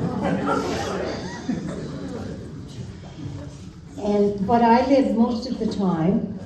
Everyone says, oh, you must have had to look after all the little ones. Mm-mm. I lived with my grandparents. Too crowded. All by myself. When my mother and father moved to what we call the Holder Farm down on the lake that they lived on. Dog Lake. I couldn't remember that. You see that my memory is going. Anyway, they lived there, and I lived with my grandparents.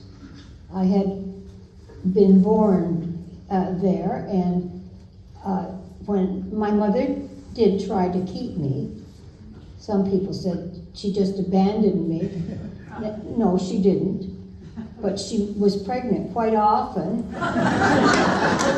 And she couldn't run after me because I'd run away. And I'd run up all the way up at about 5 o'clock in the afternoon. I would go find my way up to my grandparents.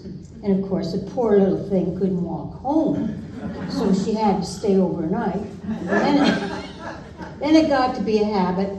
And when I started to school, the poor little thing couldn't walk all the way to school from way down in Dog Lake, so she stayed with her grandparents. And I loved every second of it, because I was spoiled. And I must say this about my oldest, the sister next to me, Betty. Betty grew up the oldest of the family on the lake. She was the one that looked after all the little ones. And she never, ever said anything to me about living up with my grandmothers. She was never jealous. She was the sweetest sister I ever had. She was my birthday sister. She was born the day before I turned 1 year old. And she was the best birthday present I ever had. So, that was my sister Betty. And all of the rest of my sisters, brothers and sisters, are very, very dear to me. I don't get along with all of them, but they're very dear to me, just as now, I grew up and I went to Battersea Public School. It was not a one-room rural school.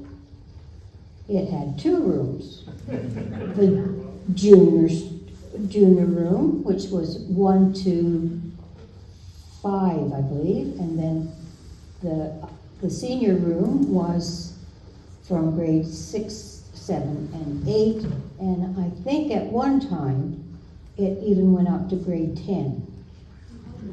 But that was before my time. That was way back.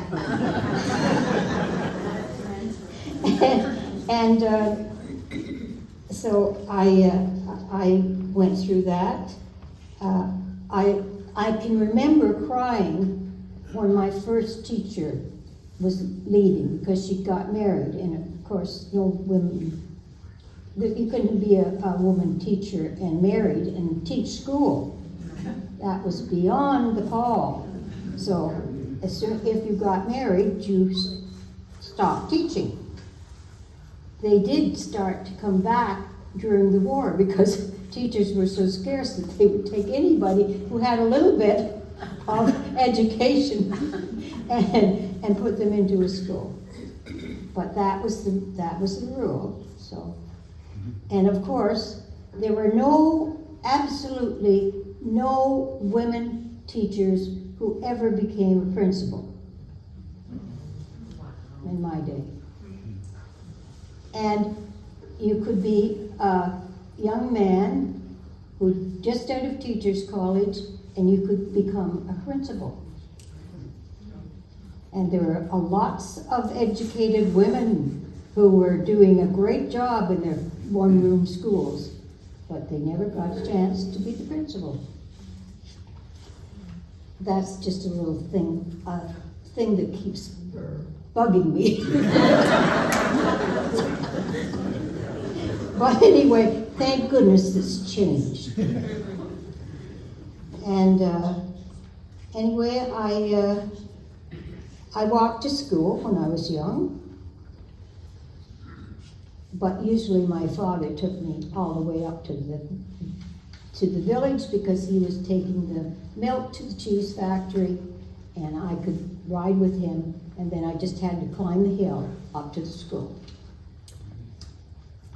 And of course, on bad days in the wintertime, the family that lived just below our hill, the Hartley family, had all 4 girls, and we would all get on a sleigh and then we would be driven up to school on the sleigh and pick people up all the way along until we got to school. It was fun. Now, I went, of course, I graduated from Battersea, and I went to, where did you think I went to? Not Sydenham. I went to KCVI. My grandfather said that it was a used bus they were taking children to Sydenham on, and he wasn't going to see his granddaughter.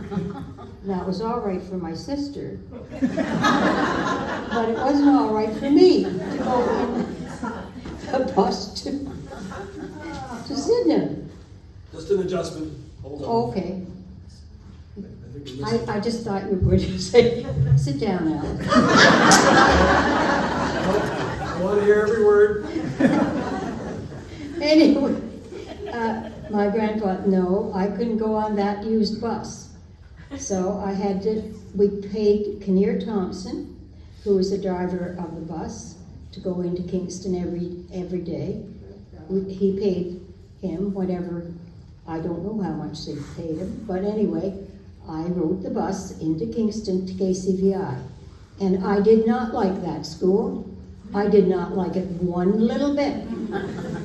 Because I was a country girl, and and the city people didn't like the country girls. But I happened to be in favor with the teachers, because I was a good student, and I say that proudly. I was a very good student. And I used to get praised in class, and I used to look around at all these very high and mighty girls with delight. And then finally, at grade 10, they got a new bus to go to Sydenham School, and I immediately transferred, and I was happy ever after. And when I graduated, in the class that I graduated from Sydenham High School, 9 of us went to teacher college out of that class. 9 of us. I don't know what was wrong with their heads, but that's what we did. And I went to Peterborough Teacher College. Some of them went to Toronto Teachers College and Ottawa. But the majority of us went to Peterborough. And that was the first time I had been away from home. And I lived with an elderly lady who loved to go through my mail. And I had a boyfriend, and he would write me, and she would read all of his letters. So I told my boyfriend George, you don't put anything in there. I wouldn't tell your mother.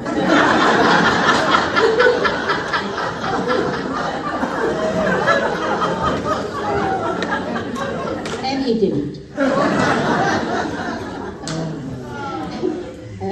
But anyway, after my being away for so long, I was engaged to my future husband, and so my first school was in Newcastle, and I did that deliberately because I had so many relatives around Battersea that I didn't want to be teaching any of them. And so I purposely took a school quite far away. Besides that, I was always a little girl, and I thought, if I go back there, I'll still be a little girl. I want to try and become more sophisticated and grown up. So I took the school at Newcastle. It was out in the country.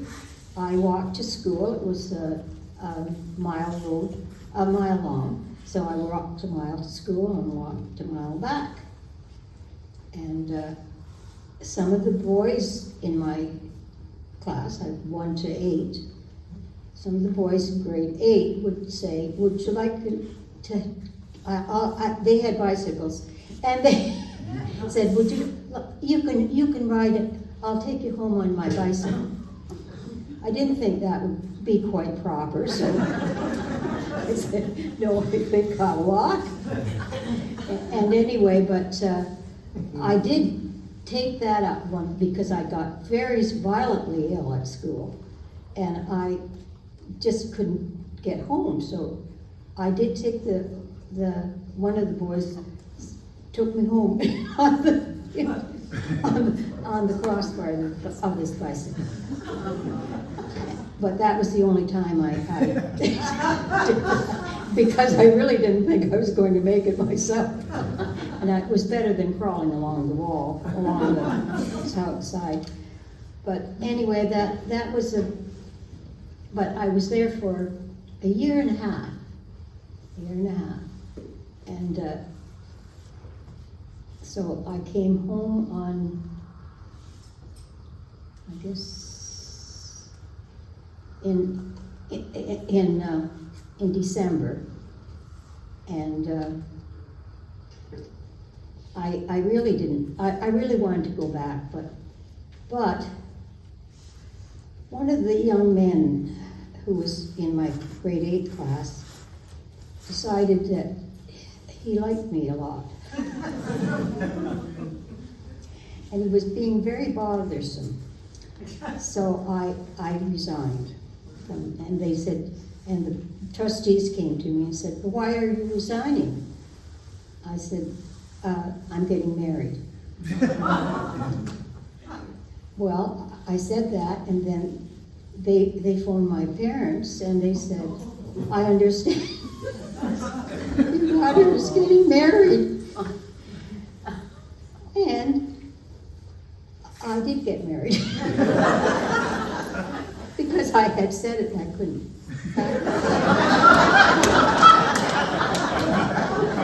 No, that wasn't really right. I did love the man. Hey, Alice. So I came home, and of course, it was still that in-between time that people still expected women, if they married, they weren't going to be working. It was just in that in-between time. But I didn't have a school to go to. And I also, you had to teach 2 years before you had a permanent certificate. So I had only taught a year and a half. Yeah. So when I wanted to have my permanent certificate, you had 2 years to do that. So after a while, I got another school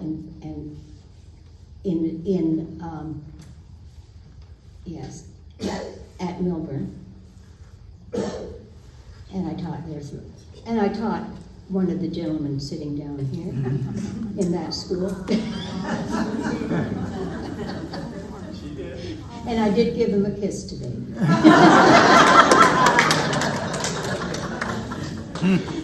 And I don't know if, is there anybody else here I taught in that school? Oh! Anyway, but I loved my job at Milburn School. Yeah. And it was one of my happy times. And I loved, and I also, later on, when I went back to teaching after my daughter was born, I taught at the new school, Storrington Public School, for a year. I couldn't stay there any longer because my grandchildren were going to start coming to that school. And I was bound and determined I wasn't going to teach any of my grandchildren. So, but that was a lovely time. And I had some of the best girls in the world in that school when I came back to teach in the new Storrington School. I loved every one of them, and no matter where I see them, I think they were the best class I ever had to teach. Good. Now, what else can I say about my school? We're running out of time, Alice. Pardon? We're running, I'm afraid Okay, people all got right, one I more won't say speaker. anything more about that, except to say that they asked me how the teaching now is different from when I was teaching. Well, there's one word: computers. That's how different it is. And a 6-year-old child knows more about computers than I do. I'll tell you that right now. So thank you very much. We're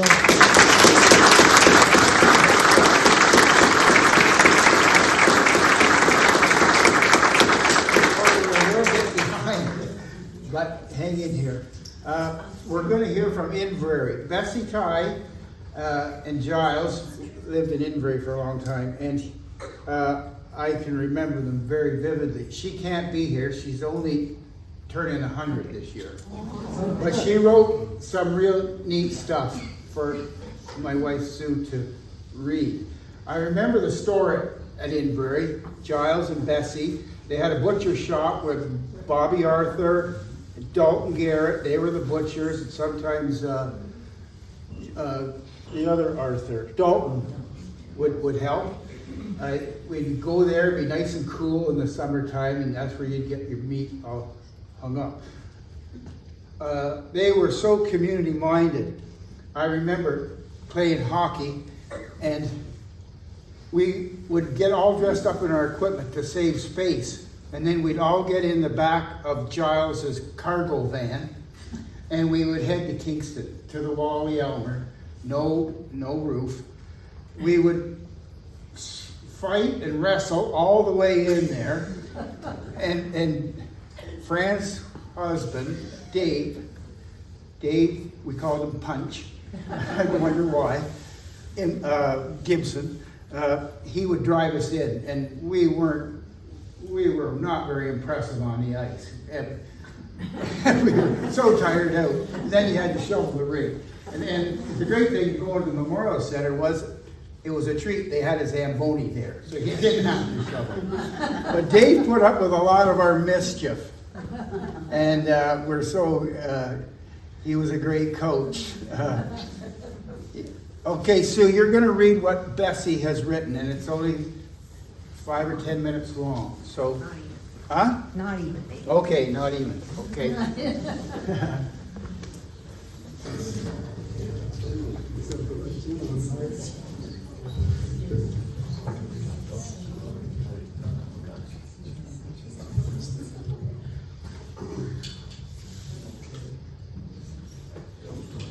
Okay.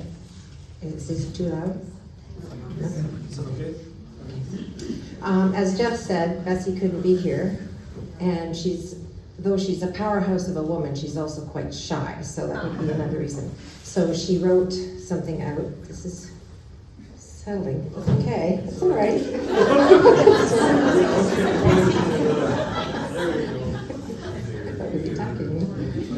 Okay, thanks. Yeah.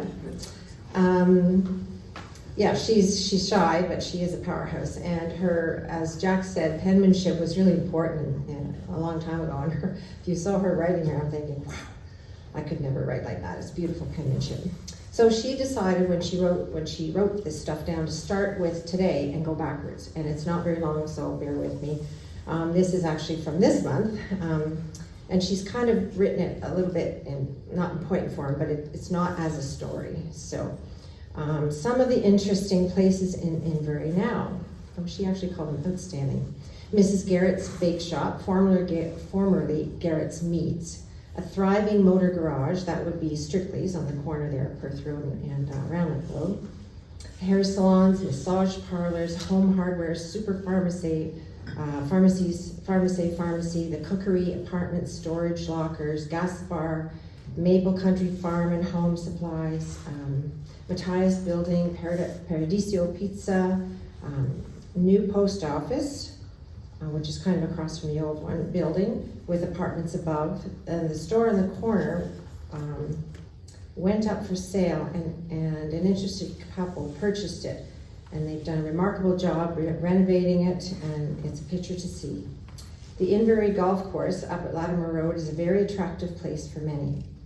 Then the Inverary Church is getting back to normal after COVID. Reverend Heather McClurg Murphy, our minister, and Chris Murphy, her husband, supply all the music with John McClurg and supplies as well, and takes part in many concerts. More fundraising is taking place now, starting with Bob's Breakfast again, which just started up again this month after COVID.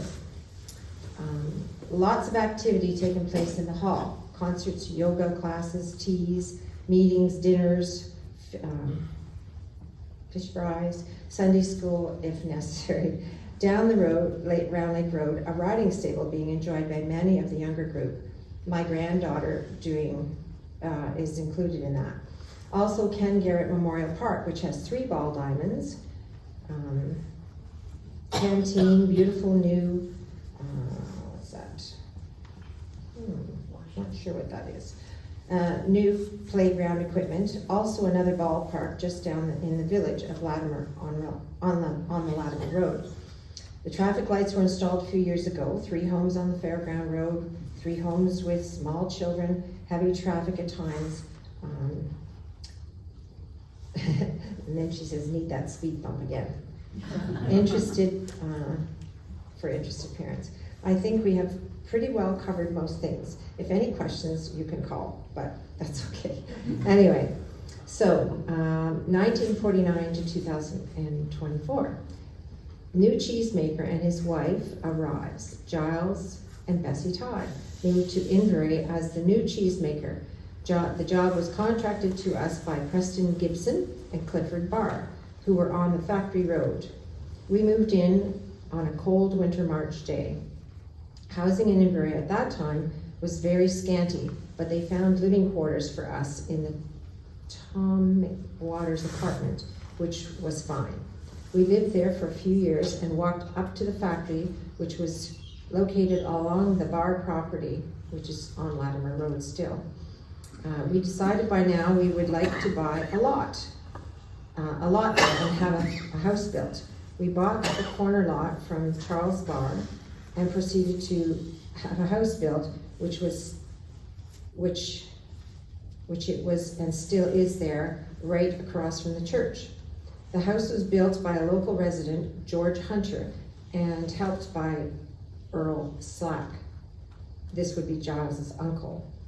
We made cheese there and the factory and lived in the house for about 5 years. Unfortunately, the factory was forced to close due to lack of milk, as the farmers by now were going into the bulk coolers, and milk was transported to bigger places. Giles then got a job at Brookside Dairy on Division Street. Then the general store on the corner, owned by Gord and Janice Wills, came up for sale. It still had gas pumps then. Giles was interested and went to see them one night. During the conversation, Ford said to Giles, "Are you here to buy the new TV?" Giles said, "No, I'm here to buy the store." So that is how the story goes. So we took the store over in January. Giles was the general merchant, and Bobby Arthur was for 14 years. Oh, he was 14 years of age, but wanted to work instead of finishing school. So he did. Like a son, we were in the store 18 years, and when we moved to Fairground Road, we leased the store to Bobby and was his until we sold it in 1992 to George Cotter. Well, it was George Smith, but everybody called him Cotter. And Brian Moxley. When we bought the store, we did many renovations, putting in more refrigeration so we could process meat. Farmers could bring in their slaughtered beef and pork and have it cut, wrapped, and frozen to their own specifications. We had a licensed meat cutter from which our hired help could learn the basics. This is where Dalton Garrett got his training, and then he was able to have his own meat shop. Homemade sausage was always a specialty. Then the post office was getting bigger, and other offices were closing, such as the Glenburnie, Sunbury, Battersea, and Perth Road. So all of this mail was brought to the Inverary one to be sorted, and then rural route couriers came in and packed the routes. Now we had to move to the post office out into our rec room, and was there until a few years ago when it was moved down to the new location where it is in Perth Road now. Giles retired as postmaster in 1989. I retired in July 2009.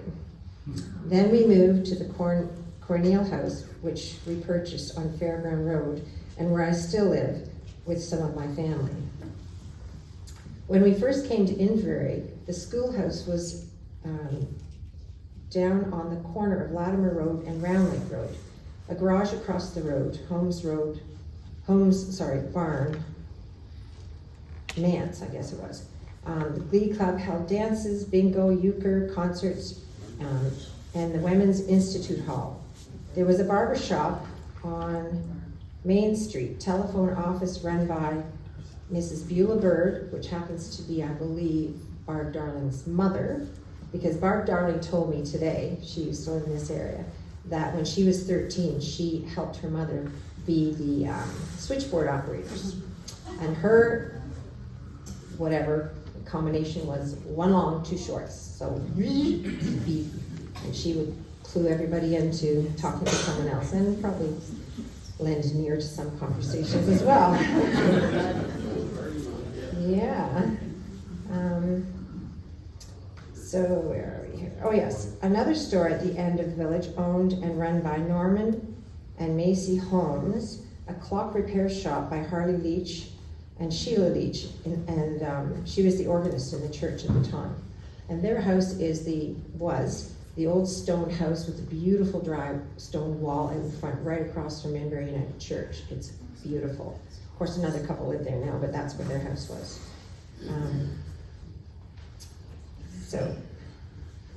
And then she just kind of, after the fact, added a few more details. She said, a few more details I forgot. Also in Inverary, there was Cubs and Scouts led by Ellis Baird once a week. Ty's van transported the kids. Hockey team every Saturday morning in Kingston to the Church Athletic League, driven by David Gibson and Raymond Newberry.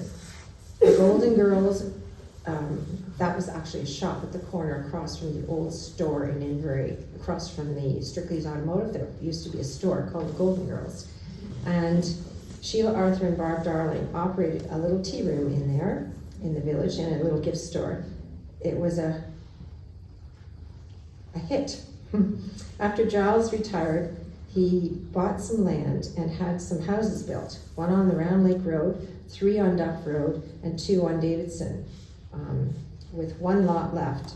The houses were all sold and have been lived in ever since. Law ball was started at the church for a few years, very successful and lots of fun. And it says here, the 2 cherry trees planted in front of the church are in memory of Giles and Giles Ty, dedicated by Reverend Bill Weston.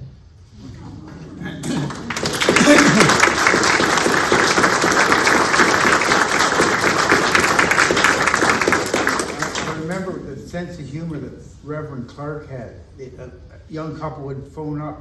You think if we brought our new one into church, could we have it done? And Reverend Clark would say, rare, medium, or well done. Anyway, thanks for your patience. We were expecting 20 or 30 people, and we appreciate the interest. You think it's worth trying again another year?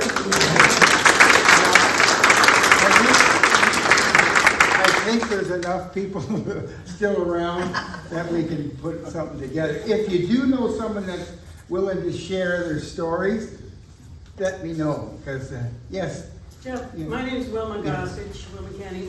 I represent the Sunfront Mag Museum, which Yes. you may not even be aware of, some of you, because Right. it's over in Hardington. Arlington. It started out as the Portland Museum. We're holding Treasures in the Attic event on June the 8th, here in the hall, here, between 10 o'clock and 1 o'clock. In this hall here. In this hall. Okay. So we're inviting people to bring any items you have which might be of interest or curiosity, you wonder what they are, or you want to show them off, or whatever. Yeah, that's And no charge, fantastic. donations would be welcome, but yes, we're, I've heard there's lots of stuff from Portland and Lowborough, and John McDougall, John McDougall. yeah, very says they're looking for stuff from our district. Just Yes, and we'd like to make more connections with Storrington. I mean, Yeah. we've only got that one bridge across the lake. yeah. Yes, Jane? I'm sort of a newcomer, we came from Toronto 55 years ago. We rented the manse for $90 a month. We have, Gerald Ball, a few years ago, gave me a wooden wheelchair. So that's the Storrington artifact. we Wow, have. that's. So anyway, thanks for your patience. Grab another cookie or coffee. And thanks for